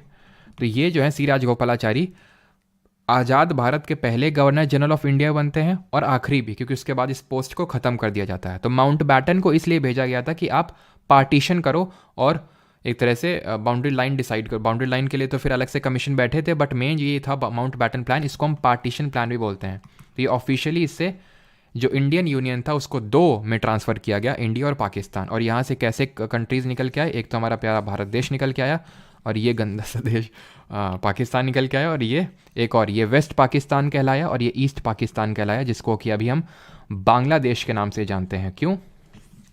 क्योंकि 1971 में 1971 में हमने इस बड़े बेटे से अपने छोटे बेटे को आज़ाद करवा दिया। क्यों आज़ाद करवा दिया? उसमें हमारे कोई मतलब इस तरह से नहीं, इनके खिलाफ हम कोई बहुत ज़्यादा, ये हमारे मित्र हैं बहुत ज़्यादा, ऐसा कुछ नहीं है। मेन ये है एक्चुअल में कि ये लोग डिज़ास्टर्स प्रूव हो रहे थे इंडिया के लिए। ये जो वेस्ट पाकिस्तान है, ईस्ट पाकिस्तान का यूज़ करके इंडिया में बहुत सारी गलत एक्टिविटीज़ को फैला रहा था, तो इसलिए इसको अलग करना हमारे लिए ज़रूरी हो चुका था। तो 1971 में इंदिरा गांधी जी के टाइम पे इसको अलग किया जाता है, और एक शिमला एग्रीमेंट भी साइन होता है इंडिया और पाकिस्तान के बीच में, ठीक है, शिमला एग्रीमेंट 1971 में, ठीक है। और ये साइन होता है इंदिरा गांधी, और उस समय का ब्रिटेन का प्राइम मिनिस्टर था वो भुट्टो करके उसका नाम था, क्या एग्जैक्ट नेम था उसका, जुल्फ़िकार भुट्टो, ठीक है, जुल्फ़िकार भुट्टो और इंदिरा गांधी, उनके बीच में साइन हुआ था कि भाई हम अपने बायलैटरल रिलेशंस को नहीं तोड़ेंगे, ऐसे ही मेंटेन रखेंगे, ठीक है। क्योंकि 1971 में हमें पता है वॉर हुआ था, युद्ध हुआ था इंडिया और पाकिस्तान के बीच में, जो इंडिया जीत गया था ऑब्वियसली, ठीक है। तो इसलिए इस शिमला एग्रीमेंट बाद में हुआ था। तो यहाँ पर हमें मिल चुकी है आज़ादी, ठीक है। क्लियर यहाँ तक सभी को? अब किसी का कोई डाउट हो तो पूछ लो, देन हम लोग अभी करेंगे क्वेश्चन इस टॉपिक के।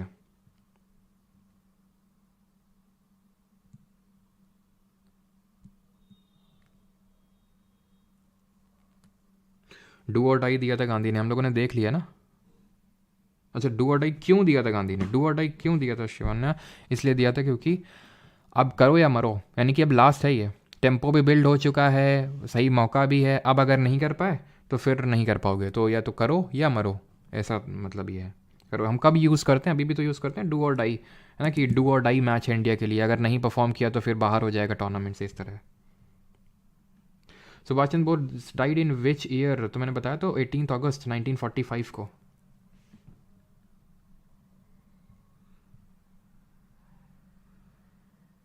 अच्छा कुछ डाउट नहीं, क्वेश्चन करवा दें, ठीक है। गोरे आखिरकार हमें छोड़ ही गए।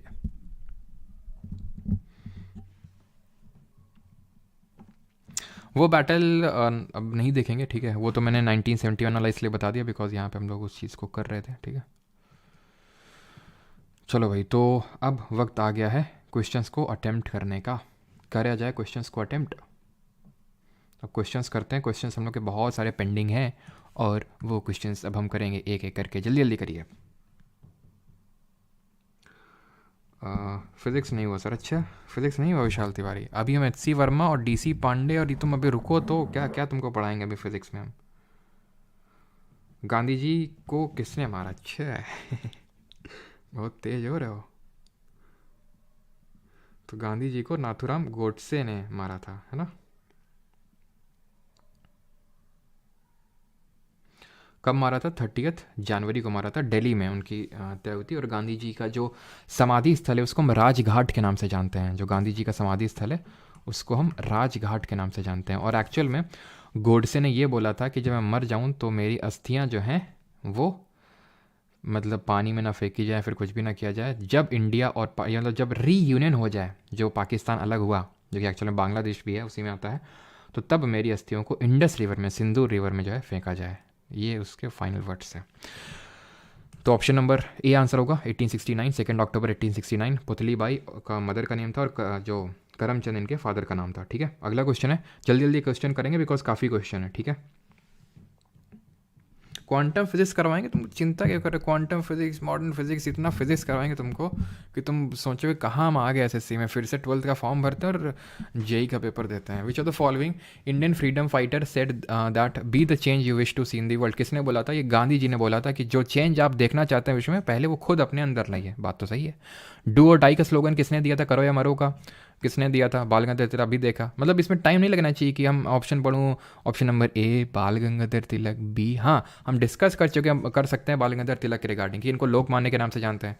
वैलेंटाइन चिरोल ने फादर ऑफ इंडियन अंडरस्टैंडिंग, भारतीय शांति का जनक बोला था। होम रूल लीग बनाई थी 1916 में इन्होंने। ठीक है, ये सारी चीज़, और मराठा और केसरी स्टार्ट किया था इन्होंने। तिलक स्वराज फंड स्टैब्लिश किया गया था इनके द्वारा नहीं, इनके नाम पे 1920 में अगस्त में, जब इनकी डेथ हो गई थी, तो नॉन कॉपरेशन मूवमेंट के लिए सेटअप किया गया था। ठीक है, क्लियर। और इन्होंने गणपति और जो है शिवाजी फेस्टिवल ऑर्गेनाइज करवाए थे 1890s के टाइम पे। सरदार पटेल जी के रिगार्डिंग हमने क्या पढ़ा? बरदौली सत्याग्रह में इनको सरदार का टाइटल मिला इनको। ठीक है, और खेड़ा सत्याग्रह में भी एक मेन लीडर रहे थे।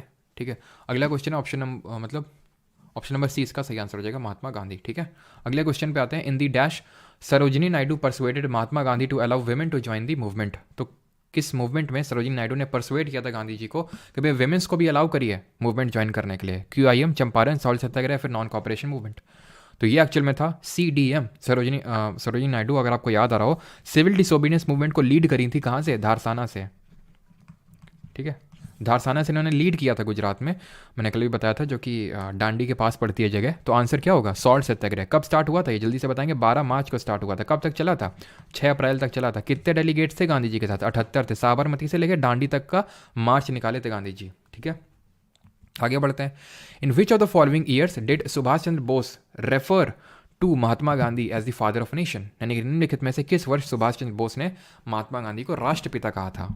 किस साल कहा था? तो भी मैंने बताया, रेडियो सिंगापुर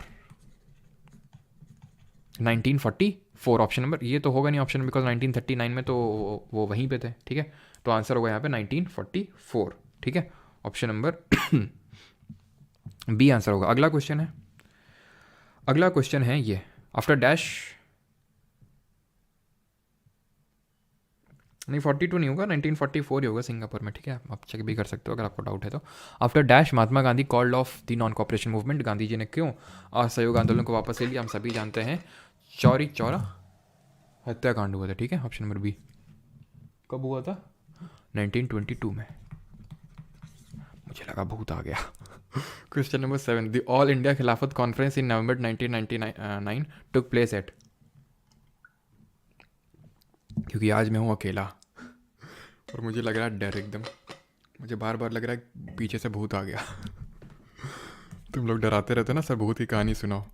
अगला क्वेश्चन है नवंबर 1919, तो किसने मतलब जो ऑल इंडिया कॉन्फ्रेंस, खिलाफत कॉन्फ्रेंस कहाँ पे हुई? तुम लोगों ने देखा था दिल्ली में हुई थी ये। ठीक है, जहाँ पे डिसाइड किया था कि भाई नॉन कॉपरेट करेंगे गवर्नमेंट के साथ, और गांधी जी ने इसमें अपॉर्चुनिटी देखी थी कि भाई हिंदूज़ को भी इसमें मिला लेते हैं। कांग्रेस इन्होंने बोला, कांग्रेस ने पहले मना कर दिया, बाल गंगाधर तिलक भी उस समय जिंदा थे, मना कर दिया, और जब उनकी डेथ हो गई उसके बाद कैलकाटा सेशन में अप्रूव किया, नागपुर सेशन में एंडोर्स किया और नॉन कॉपरेशन को लॉन्च कर दिया। ठीक है, in dash doctor Bhimrao Ambedkar negotiated the Poona pact with Mahatma Gandhi? तो वो कौन सा साल था?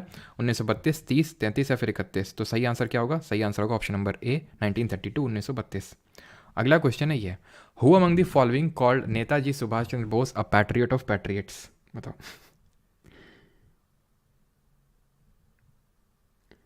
चलो, तो अगर सही आंसर की बात करें तो Netaji Subhash Chandra Bose, who among the following called, okay ठीक है, पैट्रियट्स ऑफ पैट्रियट, मतलब देशभक्तों का देशभक्ति किसने बोला था?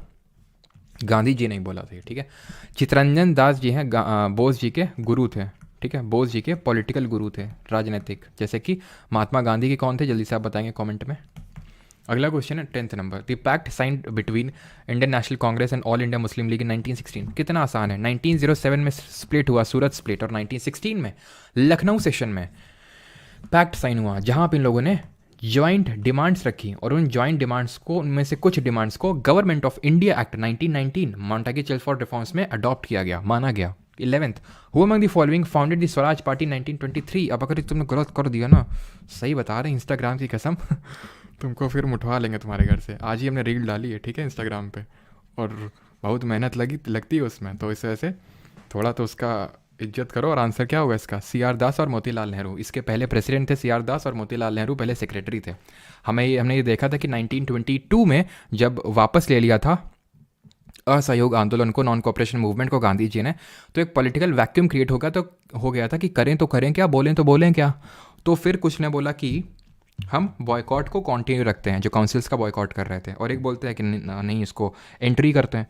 तो जो बोल रहे थे कंटिन्यू रखते हैं, नहीं कोई चेंज नहीं करते हैं, नो चेंजर्स, और जो दूसरे वालों को बोला प्रो चेंजर्स। गांधी जी पहले initially was opposed to the pro changers, but finally 1924 में जब गांधी जी जेल से छूट के आते हैं, बेलगाम सेशन होता है कांग्रेस का, जो ओनली सेशन है दैट गांधी जी प्रिसाइडेड, वहाँ पे वो स्वराज के तरफ अपना सपोर्ट दिखाते हैं, प्रो चेंजर्स की तरफ, जिन्होंने ऑल इंडिया खिलाफत स्वराज पार्टी बनाई थी 1923 में। सी आर दास प्रेसिडेंट और मोतीलाल नेहरू, जवाहरलाल नेहरू के जो पिता थे, वो पहले उसके सेक्रेटरी थे। वो among the following persuaded Mahatma Gandhi to allow women to join the salt satyagraha movement? किसने मतलब एक तरह से परसुएड किया था गांधी जी को कि विमेंस को अलाउ किया जाए? तो सरोजिनी नायडू भी थी और आपकी कमला देवी चट्टोपाध्याय भी थी। तो ऑप्शन नंबर ए यहाँ पे सही आंसर होगा, Kamala Devi Chattopadhyay, option number A. Who among the following, और कुछ, Annie Besant first Indian president in women president of Congress, ठीक है, कैलकाटा सेशन 1917 का लीड किया था इन्होंने। अगला क्वेश्चन है, which of the following events occurred as an after effect of Jallianwala Bagh massacre? यानी जो जलियांवाला बाग हत्याकांड हुआ था उसका एक आफ्टर इफेक्ट क्या है इसमें से? और वो जो एक आप लोगों का क्वेरी आ रहा है ना, जो लोग बैच में हैं, कि वो थोड़े से ब्लर नोट्स आ रहे हैं, तो बिल्कुल जेन्युइन है प्रॉब्लम। वो टेक्निकल आई थिंक कोई फॉल्ट है, अगर जैसे मेरे साइड से होता है सच कि जैसे नोट से प्रॉब्लम होता है तो मैं रीअपलोड करवा देता हूँ, बट आई थिंक वो टेक्निकल फॉल्ट है, तो जैसे सही हो जाता है। पहले वाले नोट्स में भी था आई थिंक, मराठास वगैरह में, वो सही हो चुका है आई थिंक, है ना। चलो चलो तो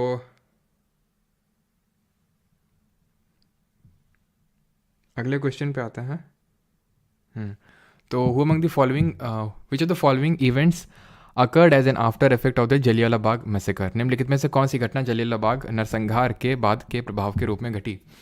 तो hunger strike to settle disputes between the mill owners and the workers, ऐसा कुछ नहीं हुआ। हंटर कमीशन अपॉइंट किया गया था ब्रिटिश गवर्नमेंट के द्वारा, और उसने कंडेम किया था, बट कोई डिसिप्लिनरी एक्शन नहीं लिया गया था, बिकॉज पहले ही इंडेमनिटी एक्ट पास कर चुकी थी कौन? British government.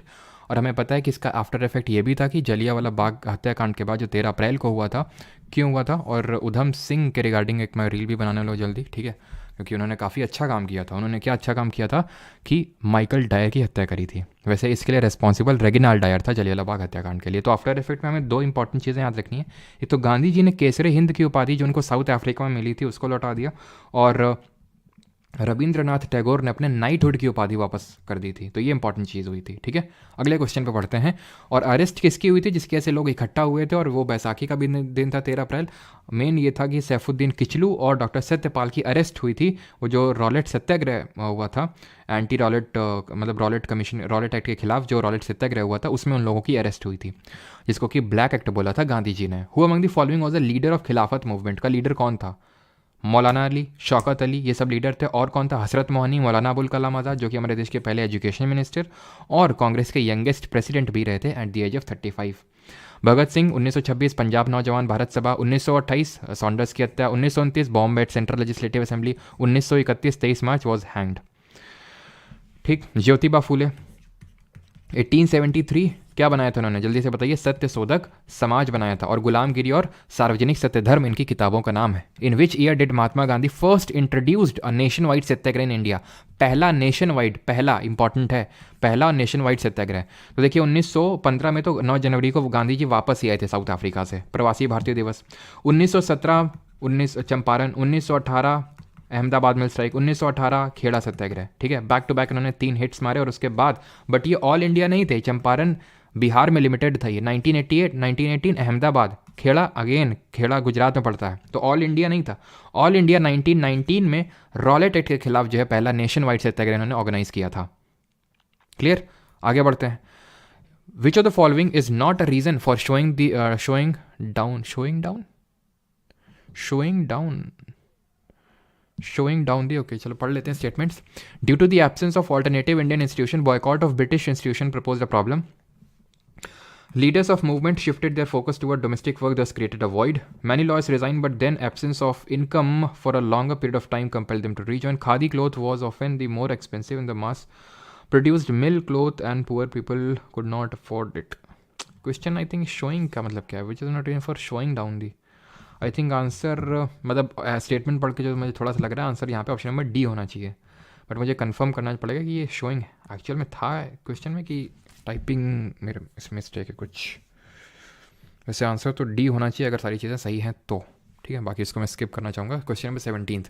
In which year did Mahatma Gandhi led the Champaran movement against the indigo planters?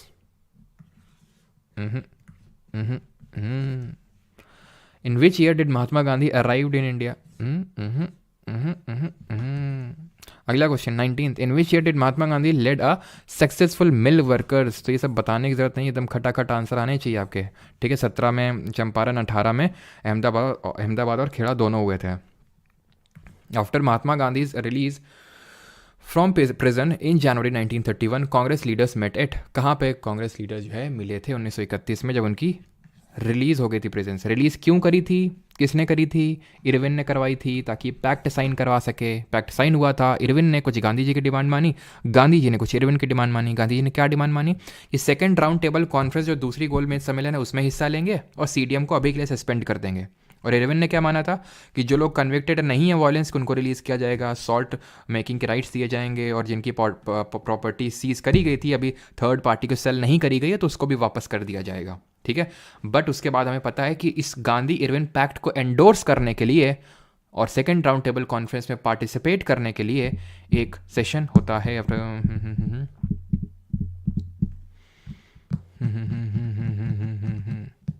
अच्छा ठीक है ना, मतलब तुरंत की बात कर रहा है तो आंसर कैलकाटा होगा. अगर यहाँ पे सेशन की बात करता कि कांग्रेस का कौन सा सेशन हुआ था तो आंसर होता है यहाँ पे कौन सा, यहाँ पे आंसर होता है कराची सेशन. बट क्योंकि कराची है नहीं ऑप्शन में, ठीक है, बट यहाँ पे सेशन नहीं पूछ रहा कांग्रेस लीडर कहाँ पे मिले, तो आंसर ऑप्शन नंबर ए होगा, कैलकाटा में मिले, ठीक है, option number A.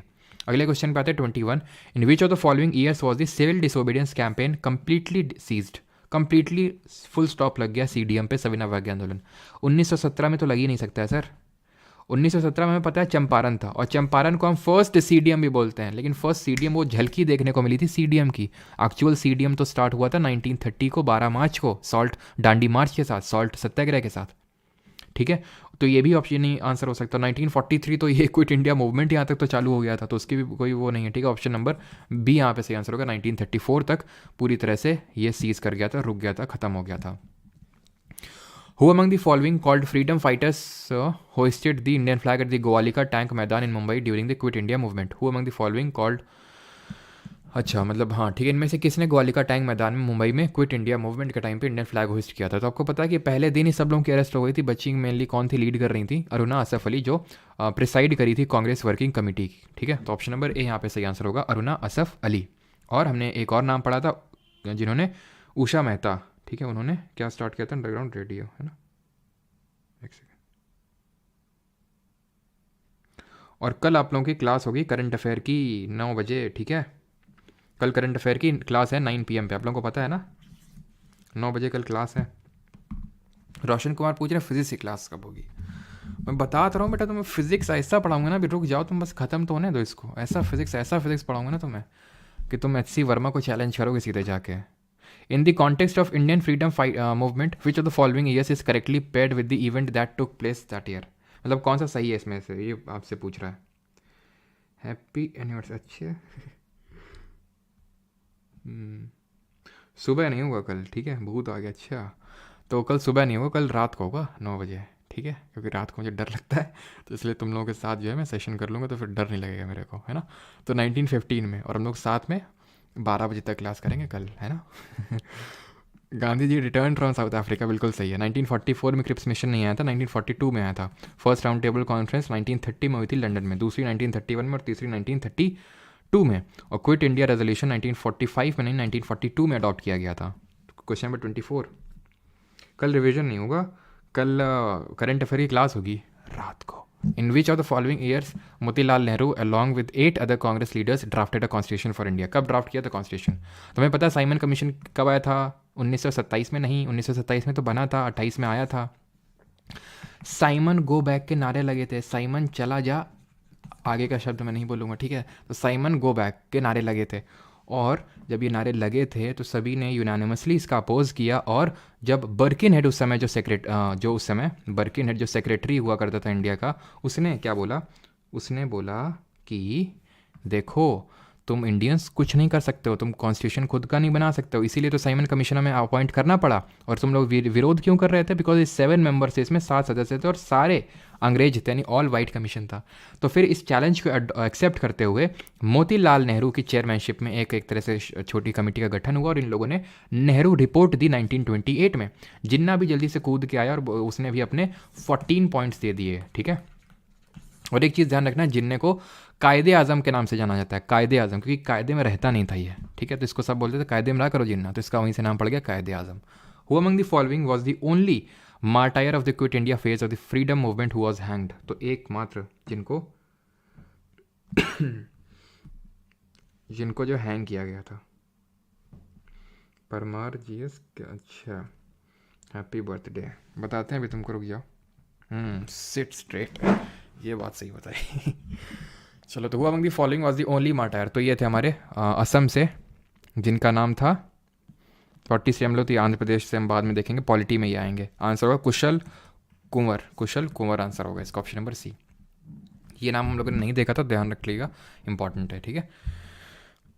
Gandhi ji delivered the famous do और डाई स्पीच ऑन, तो गांधी जी ने डिलीवर कब करी थी इस स्पीच को? 14 जुलाई 1942 और 23 मार्च 1942, 24 सितंबर 1942 या फिर 8 अगस्त 1942, कौन सी वो डेट थी? तो डेट अगर बात करें तो यहाँ पे 1942 तो होगा ही, और ये आई थिंक सितंबर तो होगा नहीं, ठीक है? और मार्च भी नहीं होगा। आंसर इसका ऑप्शन नंबर डी होगा, 8 अगस्त, ठीक है? 8 अगस्त 1942 इसका आंसर होगा, जहाँ पे गोवाली का टैंक में इन्होंने ये चीज़ बोली थी, ठीक है? ऑप्शन नंबर डी इसका आंसर होगा, ठीक है? अगले क्वेश्चन पे आते हैं, और इस समय वॉइस रॉय कौन था? जल्दी से बताइए, क्विट इंडिया मूवमेंट के टाइम पे। ये बहुत आसान है, मैं बार बार वहाँ पे रिपीट भी किया था। Which newspaper was brought by Gandhi ji in South Africa? जल्दी से, टाइम नहीं लगना चाहिए। आंसर क्या होगा? इंडियन ओपिनियन, याद आ रहा है? Natal Indian Congress, Indian opinion पत्रिका, और टॉलस्टॉय फार्म और फिनिक्स फार्म। और इसमें क्या पूछे थे? क्विट इंडिया मूवमेंट के टाइम पे कौन था? ये लेनलेथिगो था, ठीक है? जो ऑगस्ट ऑफर भी लेके आया था, ठीक है? इन 1918, और ये गांधी जी के ही है। यंग इंडिया हो गया, नवजीवन हो गया, ये गांधी जी के ही है। हरिजन हो गया, वीकली। इन 1918 गांधी जी ऑर्गेनाइज्ड खेड़ा सत्याग्रह, किस लिए ऑर्गेनाइज करवाए थे ये? Irrigation, quality seed, health care, revenue collection के लिए। Who among the following was one of the leaders who was instrumental in convincing Gandhi ji about the need to start a non-cooperation movement in support of the खिलाफत? किसने convince किया था गांधी जी को? शौकत अली, मौलाना अबुल कलाम आज़ाद, अब्दुल गफ़ार खान, मोहम्मद अली जिन्ना, हाँ कौन था? तो सही आंसर क्या होगा? तो यहाँ पे आंसर होगा शौकत अली, ऑप्शन नंबर ए, ठीक है? यहाँ पे ऑप्शन नंबर ए शौकत अली, जो अली ब्रदर्स में से एक थे, ठीक है? अगला question, C Rajagopalachari led the salt satyagraha from which state? कहाँ से लीड किया था? तो हम लोगों ने कल लीडर्स देखे थे, जैसे अभी मैंने आपको बताया था, पेशावर से खान अब्दुल गफ़ार खान लीड कर रहे थे, वैसे ही सी राजगोपालाचारी तमिलनाडु से लीड कर रहे थे। बंगाल में से कौन लीड कर रहा था? सॉरी, बंगाल बोल रहा हूँ, बिहार से कौन लीड कर रहा था? बिहार से लीड कर रहे थे अंबिका कांत सिन्हा। नाखस पॉन्ड को साइट चूज़ किया गया था। और अगर हम कुछ बात कर लेते हैं, जैसे कि और बात कर लेते हैं, कहाँ से हमने देखे थे? केरला से के केलप्पन लीड कर रहे थे, वाईकॉम सत्याग्रह के जो हीरो हैं वो लीड कर रहे थे, ठीक है? धारसाना से कौन लीड कर रही थी हमारी? धारसाना से लीड कर रही थी Sarojini Naidu. Who among the following earn the सॉब्रिकेट Bharat Kokila from Mahatma Gandhi? किसने अर्न किया title? Sarojini Naidu, Annie Besant, तोरुदत्त, या फिर सुचेता कृपलानी? तो सही आंसर होगा यहाँ पे सरोजिनी नायडू, ऑप्शन नंबर ए यहाँ पे सही आंसर होगा, ठीक है? The second round table conference was held in 1931 in which of the following countries? कहाँ पे हुई थी दूसरी वाली, जिसमें कि कांग्रेस और गांधी जी ने पार्टिसिपेट किया था? Gandhi ji led the second round table conference. From the side of Congress. और तीनों में किसने पार्टिसिपेट किया था? अंबेडकर जी ने किया था। आंसर क्या होगा? लंदन में हुई थी तीनों। 33 dash was a mentor to both Gandhi ji और जिन्ना। गांधी जी और जिन्ना दोनों के मेंटर एक ही थे, और वो कौन थे? गोपाल कृष्ण गोखले। देखो एक कैसा निकल गया ये, है ना। तो गोपाल कृष्ण गोखले ने जो है इनके पॉलिटिकल गुरु थे दोनों के, गांधी जी के और मोहम्मद जिन्ना के। ठीक है, चलिए आगे बढ़ते हैं। In which year was the first round table conference held in London? पहली गोलमेज सम्मेलन कहाँ पे हुई? सॉरी, कब हुई? लंदन में हुई, ये दिया हुआ है। तो ये 1930 में हुई। सिंपल से क्वेश्चन है एकदम, ठीक है। लप्पू सा क्वेश्चन है, झींगुर बना के उड़ा देना एकदम।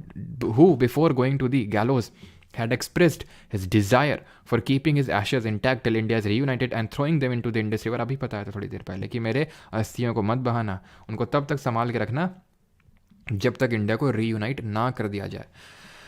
ये बोला था गोडसे ने। ठीक है, ऑप्शन नंबर बी, जिसने गांधी जी की हत्या करी थी। सूर्य सेन के बारे में हमने क्या पढ़ा था? जल्दी से याद करिए। सूर्य सेन याद आ रहा है कुछ? मास्टर दा, बंगाल में लीड किया था, जो अभी प्रेजेंट डे बांग्लादेश में पड़ता है, चिटगोंग आर्मरी रेड 1930 में, जहां विमेन का पार्टिसिपेशन देखने को मिला। कल्पना दत्त, बीनी घोष, सुनीति चंदेरी, ठीक है, ये सब ने भी पार्टिसिपेट किया। ठीक है, और भगत सिंह के बारे में तो क्या ही कहना। ठीक है, और उधम सिंह के बारे में भी क्या ही कहना, ये सब हम लोग पहले भी देख चुके हैं। The noted freedom fighter Shaheed Lakshmi Nayak belong to the state of, तो कहाँ से बिलोंग करती थी ये शहीद लक्ष्मी नायक? तो नायक ये बिलोंग करती थी हमारी ओडिशा से। ऑप्शन नंबर डी आंसर होगा। Third round table conference, when did quit India movement start? Who among the following was called as अजात शत्रु बाई गांधी जी? गांधी जी ने किसको अजात शत्रु बोला था? अजात शत्रु मतलब जिसका कोई शत्रु नहीं है, ठीक है, नो एनिमी। तो ये बोला था गांधी जी ने राजेंद्र प्रसाद को। ऑप्शन नंबर डी आंसर होगा। Which Indian had establish the Natal नहीं होगा, नेटल इंडियन कांग्रेस, ठीक है, की स्थापना किसने करी थी? किस भारतीय ने? जवाहरलाल नेहरू, गोविंद रानडे, महात्मा गांधी, फिर बाल गंगाधर तिलक। तो नेटल इंडियन कांग्रेस हम जानते हैं गांधी जी ने साउथ अफ्रीका में करी थी। राजघाट किसका समाधि स्थल है? जल्दी से बताएंगे। गांधी जी का है। विजय घाट किसका है? लाल बहादुर शास्त्री का है विजय घाट। ठीक है, the mother of Mahatma Gandhi, Putli Bai. ठीक है, सिंपल से क्वेश्चन है। Dash was awarded Kesare Hind की उपाधि किसको मिली थी? 1915 में हार्डिंगे ने दी थी साउथ अफ्रीका में। गांधी जी ने लौटाई थी जलियांवाला बाग मैसेकर के बाद। ठीक है, तो ऑप्शन नंबर बी आंसर होगा। और रविन्द्रनाथ टैगोर ने नाइटहुड की उपाधि वापस लौटाई थी, है ना। चलिए आगे। Which of the following was not a condition laid down in the Gandhi impact में कौन सी एक निर्धारित नहीं थी इसमें? Indian national Congress should stop civil disobedience movement, मतलब इसमें गांधी इरविन पैक्ट के संबंध में पूछ रहा है। तो Indian national Congress should stop, ये तो था, ये सही होगा। रिमूवल ऑफ सॉल्ट टैक्स, ये भी था। आप खादी आदि कुछ नहीं था उसमें, ठीक है, तो ये गलत होगा। मतलब इस तरह का कोई कंडीशन नहीं था। Participation in second RTC by Congress, ये भी तो था। सेकंड जो गांधी और इरविन जी के बीच में समझौते हुए थे, उसमें ये भी तो था कि गांधी जी ने माना था इरविन के बिहाफ पे कि ठीक है हम सेकंड राउंड टेबल कॉन्फ्रेंस में पार्टिसिपेट करेंगे। 45 इंडिया ऑफ माई ड्रीम्स, ये किताब किसकी स्पीचेस का कलेक्शन है? पटेल साहब का, नेहरू साहब का, गांधी साहब का, या फिर प्रसाद साहब का? तो आंसर है महात्मा गांधी जी का। ऑप्शन नंबर सी सही आंसर होगा। ठीक है, Who said the following words? A flag is necessity for all nations. Millions have died for it. यानी कि एक झंडा सभी देशों के लिए आवश्यकता है, लाखों लोग इसलिए किसके लिए मर गए हैं। तो लाखों नहीं होता, लाखों होता है। ठीक है, सरोजिनी नायडू, महात्मा गांधी, भीखाजी कामा, या फिर जवाहरलाल नेहरू। सही आंसर क्या होगा? महात्मा गांधी। सरोजिनी नायडू के बारे में सारी चीज़ें पढ़ चुके हैं। मैडम भीखाजी कामा, कुछ याद आ रहा है आपको? Madam Bhikaji Cama was the first lady, या फिर फर्स्ट हम बोल सकते हैं person to hoist the national to hoist the Indian national flag at the foreign की सरजमी। इन्होंने स्टटगार्ड जर्मनी में झंडा फहराया था। कमेंट में आपको बताना है कि कब इन्होंने झंडा फहराया था, किस ईयर में स्टटगार्ड जर्मनी में झंडा फहराया था इन्होंने। अगला क्वेश्चन है, Mahatma Gandhi return to India from South Africa in which year? तो 9 जनवरी 1915। Option number B question number. अब यहाँ से हम कुछ मिसलेनियस यानी कि कुछ मिक्स टाइप ऑफ क्वेश्चन यहाँ से देखने वाले हैं। 1907 बिल्कुल, तो 1913 गलत है आकाश, 1907 सही है ना। जिस साल सूरत स्प्लिट हुआ था, इस तरह से मैंने आपको बताया था, जिस साल सूरत स्प्लिट हुआ है उसी साल है ना। The Hindu college was established in 1791 at, कहाँ पे स्टैब्लिश हुआ था? 1791 में। तो ये बनारस में वो हुआ था, है ना। याद आ रहा आपको? जोनाथन डंकन, मैंने आपको बताया था जोनाथन डंकन। कलकत्ता में कब स्टैब्लिश हुआ था, जिसको कि राजा राम मोहन रॉय ने सेटअप किया था? जल्दी से आप कमेंट बताएंगे। मैं पूछ रहा हूँ, हिंदू कॉलेज एट कलकत्ता।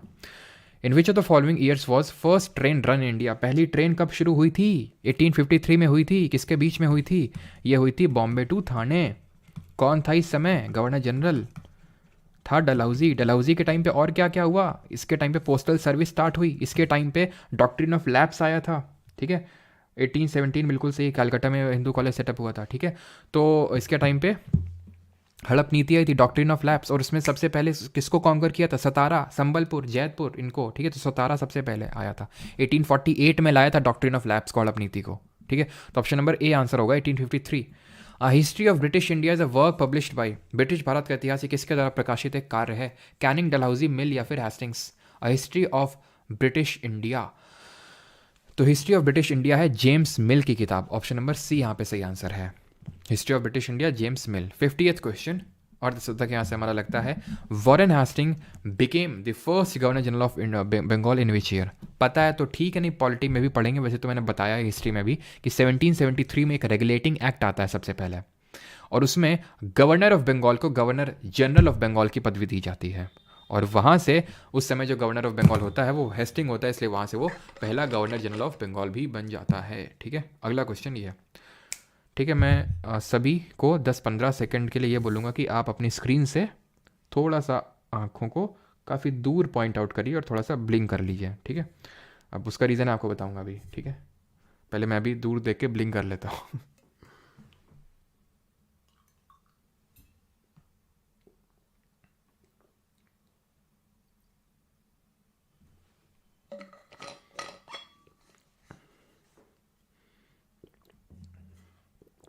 तो ये बोला जाता है कि जब आप 20 मिनट, आप बहुत ज़्यादा फोकस करने का काम होता है आपका, कि ठीक है आपको मोबाइल स्क्रीन में पढ़ना है, मेरे को पढ़ाना है, ठीक है।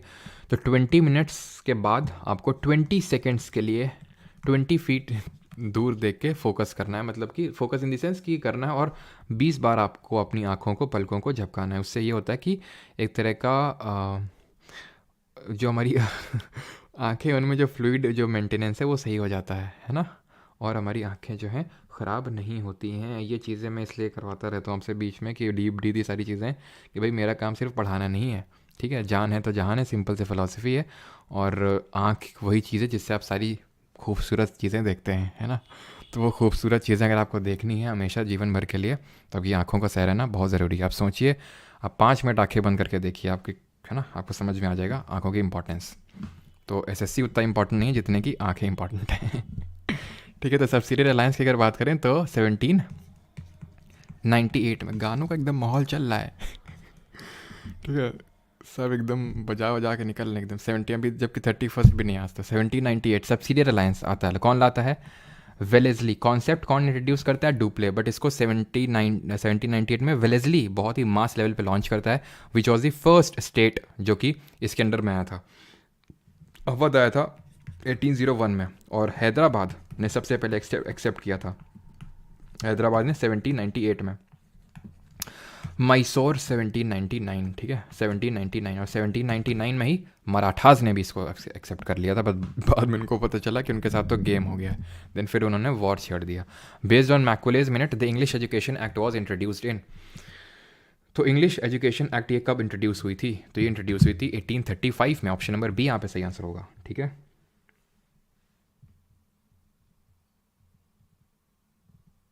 अगला क्वेश्चन,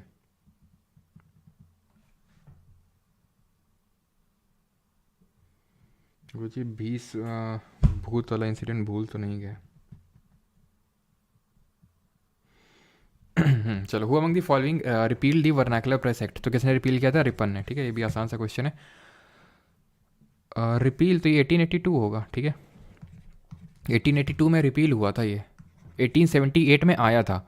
लिटन ने इसको इंट्रोड्यूस किया था 1878 में, ठीक है। और रिपन के टाइम पे क्या हुआ था, वो सारी चीज़ें, चलो रील तो मैं इसमें बनाऊंगा, यहाँ पे बता देता हूँ, ठीक है। तो रिपन ने क्या क्या किया था? एक तो इसके टाइम पे पहली कंप्लीट सेंसस हुई थी, father of local self government बोलते हैं इसको। इसके टाइम पे एल्बर्ट बिल कंट्रोवर्सी हुई थी। इसके टाइम पे हंटर एजुकेशन कमीशन आया था 1882, मतलब आया क्या था, बनाया था रिपन ने उसको 1882 में, ठीक है। और 1882 में इसे रिपील किया था इसको। 1833 में हमें पता है मैकुलेज मिनट आया था। बेंटिक उस समय, विलियम बेंटिक उस समय एक तरह से गवर्नर जनरल ऑफ इंडिया था, और उसने इसको इम्प्लीमेंट किया था। इसने डाउनवर्ड फिल्ट्रेशन थ्योरी दी थी, जिसको कि नेगेट किया था 1854 के टाइम पे जो वुड्स डिस्पैच आया था, उसने डाउनवर्ड फिल्ट्रेशन थ्योरी को मना किया था, और उसने लोकल लेवल पे local language that is vernacular language को जो है प्रमोट करने की बात कही थी। 1856 में governor general dash decided that Bahadur Shah Zafar would be the last Mughal king and after his death none of his descendant, मतलब ये लास्ट होगा, इसके बाद कोई अब जो भी आएगा उसको प्रिंस नाम देंगे, किंग नहीं होगा वो। ये किसने बोला था? तो ऑब्वियस सी बात है, कौन था 1857 में गवर्नर जनरल? कैनिंग था, simple. In dash the Mughal emperor appointed the company as the diwan of the province of Bengal.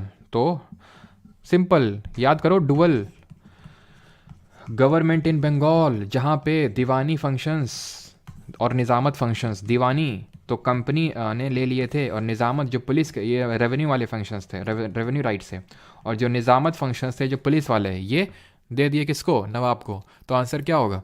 Answer होगा यहाँ पे option number D, 1765 battle of Buxar. याद आ रहा है 1764, मीर जाफ़र था एक, ठीक है, सॉरी मीर कासिम और हमारा था ये शुजाउद्दौला, नवाब ऑफ अवध और शाह आलम द्वितीय। तो मीर कासिम को तो साइड कर दिया, हटा दिए, और इन दोनों से ट्रीटी साइन करवाए थे, डुअल गवर्नमेंट इन बंगाल, ठीक है, जिसको कि ख़त्म किसने किया था? ख़त्म किया था हेस्टिंग्स ने इन द ईयर 1772। 1772 में dual government was ended in Bengal by Hastings. लाया कौन था? लाया था इसको क्लाइव, इसके लिए डुअल गवर्नमेंट लाया था क्लाइव, ठीक है। इलाहाबाद की ट्रीटी हुई थी 1765 में, उसके थ्रू। 56 who among the following was the viceroy of India during the formation of Indian national Congress. ये आसान से क्वेश्चन आप खुद करेंगे। Which of the following viceroys of India took the first step to separate province. हाँ, ये थोड़ा अच्छा क्वेश्चन है। ये कौन था जिसने सबसे पहले प्रांतीय वित्त को केंद्रीय वित्त से अलग किया था, यानी प्रोविंशियल फाइनेंस को सेंट्रल फाइनेंस से अलग किया था? तो ये था सबसे पहले करने वाला चेल्मस्फोर्ड, नॉर्थबुक, मेयो या फिर डफरिन। तो ये था आपका मेयो, ऑप्शन नंबर सी यहाँ पे सही आंसर होगा, जिसने कि एक तरह से फाइनेंशियल डिसेंट्रलाइजेशन स्टार्ट किया था, ठीक है। इसी के टाइम पे पहली सेंसस भी हुई थी 1872 में, लेकिन पहली कंप्लीट सेंसस 1881 में हुई थी रिपन के टाइम पे, इसके टाइम पे कंप्लीट नहीं हुई थी। अगला क्वेश्चन है डैश इंट्रोड्यूस दी दरोगा सिस्टम। दरोगा सिस्टम मतलब, हाँ, दरोगा अप्पू सिंह है यहाँ पे, अभी बताओ दरोगा अप्पू सिंह। और नहीं बता पाए ना तो अपना यूज़र नेम बदल लेना तुम। भाग गया लगता है, दिख नहीं रहा है। हाँ, है नहीं अभी दरोगा अप्पू सिंह। सर भूख लग रही है। अच्छा, भूख लग रही है, तो हमको नहीं लग रही है। चलो कुछ क्वेश्चन और कर लो, बस 15 क्वेश्चन और जल्दी जल्दी, बीच में जो आसान होंगे वो नहीं करवाएंगे, ठीक है। पहला फैक्ट्री एक्ट भी आया था रिपन के टाइम पे, बिल्कुल सही है। है नहीं, गुरुजी रहने तो ओवरफ्लो कर रहा है। कोई नहीं, रिकॉर्डेड देख लेना, ठीक है। चलो। तो आंसर क्या होगा इसका? तो आंसर होगा इसका Cornwallis, option number B. Cornwallis को ही हम जानते हैं father of Indian civil services के नाम से भी, ठीक है। जो modern form of civil services है वो यही लाया था, और अभी जो दरोगा प्रणाली चलती है ना, दरोगा ये सब, तो ये यही लाया था। उस समय दरोगा ही एक थाना इंचार्ज हुआ करता था, लेकिन अभी दरोगा के ऊपर होता है, हमें पता है ना। तो एक्चुअल में कॉर्नवालिस की ही देन है ये, father of Indian civil services भी इसको बोलते हैं। और इसी के टाइम पे 1793 में क्या आया था, जल्दी से बताएंगे। Which of the following statement is correct, इनमें से कौन सा सही है? Clive had come to Madras from England in 1743 at the age of 18। 18 की उम्र में आया था मद्रास में इंग्लैंड से, बात सही है एकदम। जो कि डुअल गवर्नमेंट इन बंगाल लाया था। प्लासी के बैटल में 1757 में ब्रिटिश फोर्सेस को लीड किया था। जल्दी से बताएंगे बैटल ऑफ बक्सर में किसने लीड किया था? After the battle of Buxar east India company appointed residents in Indian states. बिल्कुल सही है, ठीक है। तो आंसर क्या होगा? आंसर होगा ऑप्शन नंबर डी, बोथ 1 और 2। और यहाँ पे सही आंसर क्या होगा? 1793 में परमानेंट सेटलमेंट यानी स्थायी बंदोबस्त, जिसको कि जमींदारी प्रणाली भी हम बोलते हैं, जमींदारी सिस्टम बोलते हैं, ठीक है। कॉर्नवालिस लेके आया था। तो और रैयतवाड़ी रीडर मुनरो, ठीक है। और महालवाड़ी होल्ट मैकेंजी या फिर विलियम बेंटिक, ठीक है। और क्लाइव के रिगार्डिंग, हाँ, मैंने पूछा था बक्सर में किसने लीड किया था, तो मुनरो ने लीड किया था, हेक्टर मुनरो ने, ठीक है। Which British governor ended the dual government in Bengal, तो अभी बताया था, बताने की जरूरत नहीं है फिर से। Richard Wellesley was the governor general of India from, तो वेलेस्ली की बात कर रहा है, ये वही है जो सब्सिडियरी अलायंस लेके आया है। सब्सिडियरी अलायंस कब आया था? 1798 में, खत्म। Which of the following British officers issued the infamous crawling order whereby Indians had to crawl on all fours to pass an alley? मतलब कि ये क्रॉलिंग ऑर्डर निकाला था डायर ने, ये वही है, उसका नाम मैं क्या ही लूँ, ठीक है। तो इसी ने मतलब इंडियंस को क्रॉल करने पे, रेंगने पे मजबूर कर दिया था। एक तो गोलियां चलवाई तड़ातड़ और ऊपर से रेंगने पर मजबूर कर दिया था, और जरा से भी इसने हेल्प भी नहीं करी, मेडिकल हेल्प भी। ठीक है, तो ऑप्शन नंबर ए यहाँ पे सही आंसर होगा। Who was the then governor general of British India when sati प्रथा खत्म हुई? ये भी बताने की जरूरत है नहीं, कई बार देख चुके हैं। Which of the following viceroys of India address the Bengal famine in of 1943 by ordering the army to distribute relief supplies to the starving rural Bengalis? तो हमने देखा था कि 1943 में रिलीफ मतलब ये फेमाइन आ गया था, और इस टाइम पे वेवल को भेजा गया था। तो वेवल ने जो है ये सब फूड वगैरह, खाना वगैरह ये डिस्ट्रीब्यूट करवाया था। ठीक है, तो ऑप्शन नंबर बी सही आंसर होगा। तो इसने निर्देश दिए थे आर्मी को कि आप खाना जो है डिस्ट्रीब्यूट करवाओ, और वेवल प्लान आया था 1945 में, 1945 में। Which of the following governor general introduced a code which provided, बस 10 क्वेश्चन और करेंगे, ठीक है, which provided for the separation of revenue administration from judicial administration? किस गवर्नर जनरल ने कोड इंट्रोड्यूस किया जिसको कि हम कॉर्नवालिस कोड के नाम से जानते हैं? ठीक है, नाम में ये क्लियर हो गया। तो कॉर्नवालिस कोड जो है उसने बोला था कि रेवेन्यू को सेपरेट करो, ठीक है, रेवेन्यू एडमिनिस्ट्रेशन को फ्रॉम जुडिशियल एडमिनिस्ट्रेशन से। ठीक है, यानी पैसे को जुडिशरी यानी न्याय वाले सेक्शन से अलग रखो, ये कॉर्नवालिस ने बोला था, जिसको father of Indian civil services बोलते हैं। 1793 में परमानेंट सेटलमेंट लेके आया था, और दरोगा जो प्रणाली है वो भी यही लेके आया था। Who among the following was appointed as the first viceroy of British India? ये भी बताने की जरूरत नहीं है, 1857 का बैटल याद करिए। अगर आपको ये सारी चीज़ें याद नहीं आ रही, मतलब अपने ढंग से नहीं किया रिवाइज लेक्चर्स को। फर्स्ट एंग्लो अफगान वॉर किसके टाइम पे हुआ था? कौन था गवर्नर जनरल उस समय जब फर्स्ट एंग्लो अफगान वॉर हुआ था? ऑप्शन है आपके कॉर्नवालिस, हार्डिंग, डलहौजी, या फिर आपका ऑकलैंड। तो सही आंसर होगा यहाँ पे ऑकलैंड, जिसके टाइम पे फर्स्ट एंग्लो अफगान वॉर हुआ था। कमेंट में आपको बताना कि कब हुआ था। ऑप्शन नंबर डी यहाँ पे सही आंसर होगा ऑकलैंड। ठीक है, लॉर्ड नहीं लगाना और यहाँ पे ऑकलैंड कर लीजिएगा। ठीक है, तो फर्स्ट एंग्लो अफगान वॉर की अगर बात करें तो 1838 में चालू हुआ था, 1838 में। भले जीत गए थे ब्रिटिशर्स, लेकिन हमें पता है कि उनको बाद में हार माननी पड़ी थी। ठीक है, और फिर वहाँ पे लॉरेंस अपनी पॉलिसी ऑफ मास्टरली इनएक्टिविटी लेके आता है कि मैं वहाँ पे इंटरफेयर नहीं करूँगा अफगानी अफेयर्स में। मास्टरली इनएक्टिविटी कौन लेके आता है? लॉरेंस ये पॉलिसी लेके आता है कि मैं अफगानी अफेयर्स में इंटरफेयर नहीं करूँगा। मुस्लिम लीग कहाँ पे स्टैब्लिश हुई थी बताने की जरूरत नहीं है। डायरेक्ट एक्शन डे कब ऑब्जर्व करने को बोला था लीग ने? 16 अगस्त 1946 को, है ना, कि एकदम मार काट मचा दो। Indian Pakistan had signed which pact? वही शिमला वाला पैक्ट। ठीक है, 1971 के वॉर के बाद, उसी की यहाँ पे चर्चा हो रही है। लखनऊ पैक्ट 1916, ये बताने की ज़रूरत नहीं है कि कांग्रेस और किसके बीच में हुआ था। खिलाफत committee was found by Ali brothers in, तो खिलाफत कमेटी कहाँ बनी थी? तो ऑब्वियस सी बात है 1920 तो आंसर नहीं होगा ना, क्योंकि 1919 में ये खिलाफत कमेटी बनी थी, और खिलाफत आंदोलन शुरू हुआ था 1919 में। क्यों शुरू हुआ था? बिकॉज टर्की में खलीफा को हटा दिया गया था 1918 में, फर्स्ट वर्ल्ड वॉर जो खत्म हुआ था उसके बाद। तो आंसर क्या होगा यहाँ पे? आंसर होगा बॉम्बे 1919। ठीक है, अगला क्वेश्चन 73, कायदे आजम बताने की जरूरत नहीं, कौन कायदे में नहीं रहता था? जिन्ना। दादा भाई नौरोजी ऑफर्ड अस, दादा भाई नौरोजी की बुक पूछ रहा है, ये भी बताने की जरूरत नहीं है। पेरिस इंडिया सोसाइटी कब बनी थी? पेरिस इंडिया सोसाइटी याद आ रहा है जब हम लोगों ने रेवोल्यूशनरी पार्टीज पढ़ी थी, जो बनी थी हमारी कहाँ पे? फॉरेन में। तो उन्हीं में से एक है, तो सही आंसर यहाँ पे क्या होगा? Option number B 1905। अगला है वुड्स डिस्पैच किससे संबंधित है? बताने की जरूरत है नहीं। ठीक है, एजुकेशन, शिक्षा, जिसने कि डाउनवर्ड फिल्ट्रेशन थ्योरी जो मैकवेले मिनट ने दी थी उसको वो किया था। बस 3 क्वेश्चन, मतलब 80 तक करेंगे, 80 के ऊपर एक एक्स्ट्रा क्वेश्चन भी मैं नहीं कराऊंगा। ठीक है, among the following founder of विश्व भारती यूनिवर्सिटी, तो अगर आप डेली करंट अफेयर्स फॉलो करते हैं इंस्टा वाले तो आप पहचान गए होंगे। 1921 में मैंने बताया था, और यहाँ पे इसी यूनिवर्सिटी को अभी रिसेंटली यूनेस्को की first world living heritage university का दर्जा मिला है, पहली बात। दूसरी बात, अभी लेटेस्ट में ही कुछ दिन पहले की बात है जो मैंने करंट अफेयर डाले थे, इन्होंने एक बैक्टीरिया, गुड बैक्टीरिया, जो एग्रीकल्चर के पर्सपेक्टिव से बहुत अच्छा बैक्टीरिया है, उसको डिस्कवर किया और उसको रविंद्रनाथ टैगोर के नाम पे रखा, पैंटोया टैगोरी। ठीक है, पैंटोया टैगोरी। कल जो करंट अफेयर करेंगे उसमें देखेंगे। ठीक है, तो 9 PM पे क्लास होगी, आ जाएंगे सभी लोग। तो रविंद्रनाथ टैगोर ने इस यूनिवर्सिटी को बनाया था 1921 में। रोशन कुमार फिजिक्स की क्लास कब होगी? हैं उकसा रहे हो मेरे को अब तुम, है ना। चितरंजन दास वाज द पॉलिटिकल गुरु, किसके पॉलिटिकल गुरु थे? तो अभी ये देखा, गोपाल कृष्ण गोखले गांधी जी और जिन्ना के थे, और बोस जी के चितरंजन दास थे। Second last question, in which year India House Shyam ji Krishna Varma ने बनाई थी? इंडिया हाउस, और उन्होंने एक पत्रिका भी निकाली थी, उसका नाम भी बताइए। तो आंसर क्या होगा? 1905। ऑप्शन नंबर ए यहाँ पे सही आंसर होगा। And the last question for the day is this: identify the freedom fighter who as a child hated going to school and found it suffocating and oppressive. क्या sir इसमें हमारा नाम तो ही नहीं ऑप्शन में? तो और भी थे, तो सब सिर्फ आप ही को नहीं ऑप्रेसिव लगता था स्कूल, रविंद्रनाथ टैगोर जी को भी लगता था ऑप्रेसिव। ठीक है।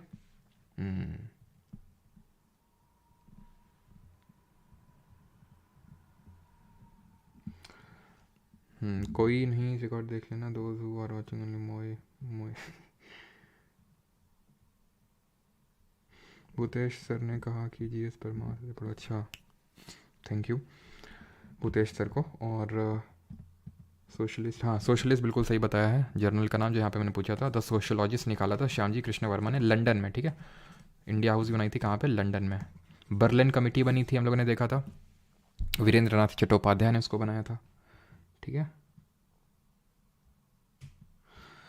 क्लियर। अब इसके आगे क्वेश्चंस हैं। ठीक है, ये भूदान वाले, ठीक है, ये सब क्वेश्चंस आप करेंगे। और कितने 10 क्वेश्चन है मात्र बस। ठीक है, तो ये आप करेंगे और पीडीएफ अपलोड हो जाएगी प्राइवेट टेलीग्राम ग्रुप में, और वहाँ पे मैं डलवा दूंगा। अब है बारी किसकी? इंस्टाग्राम रील की। तो आ जाइए इंस्टाग्राम पे जल्दी से दौड़ते हुए। कोई रील आपको दिखाते हैं जल्दी से। धन्यवाद सभी को, मिलते हैं कल रात को 9 बजे, और फिर उसके बाद अगला सब्जेक्ट स्टार्ट होगा, पॉलिटी, 1 जनवरी 2024। धन्यवाद।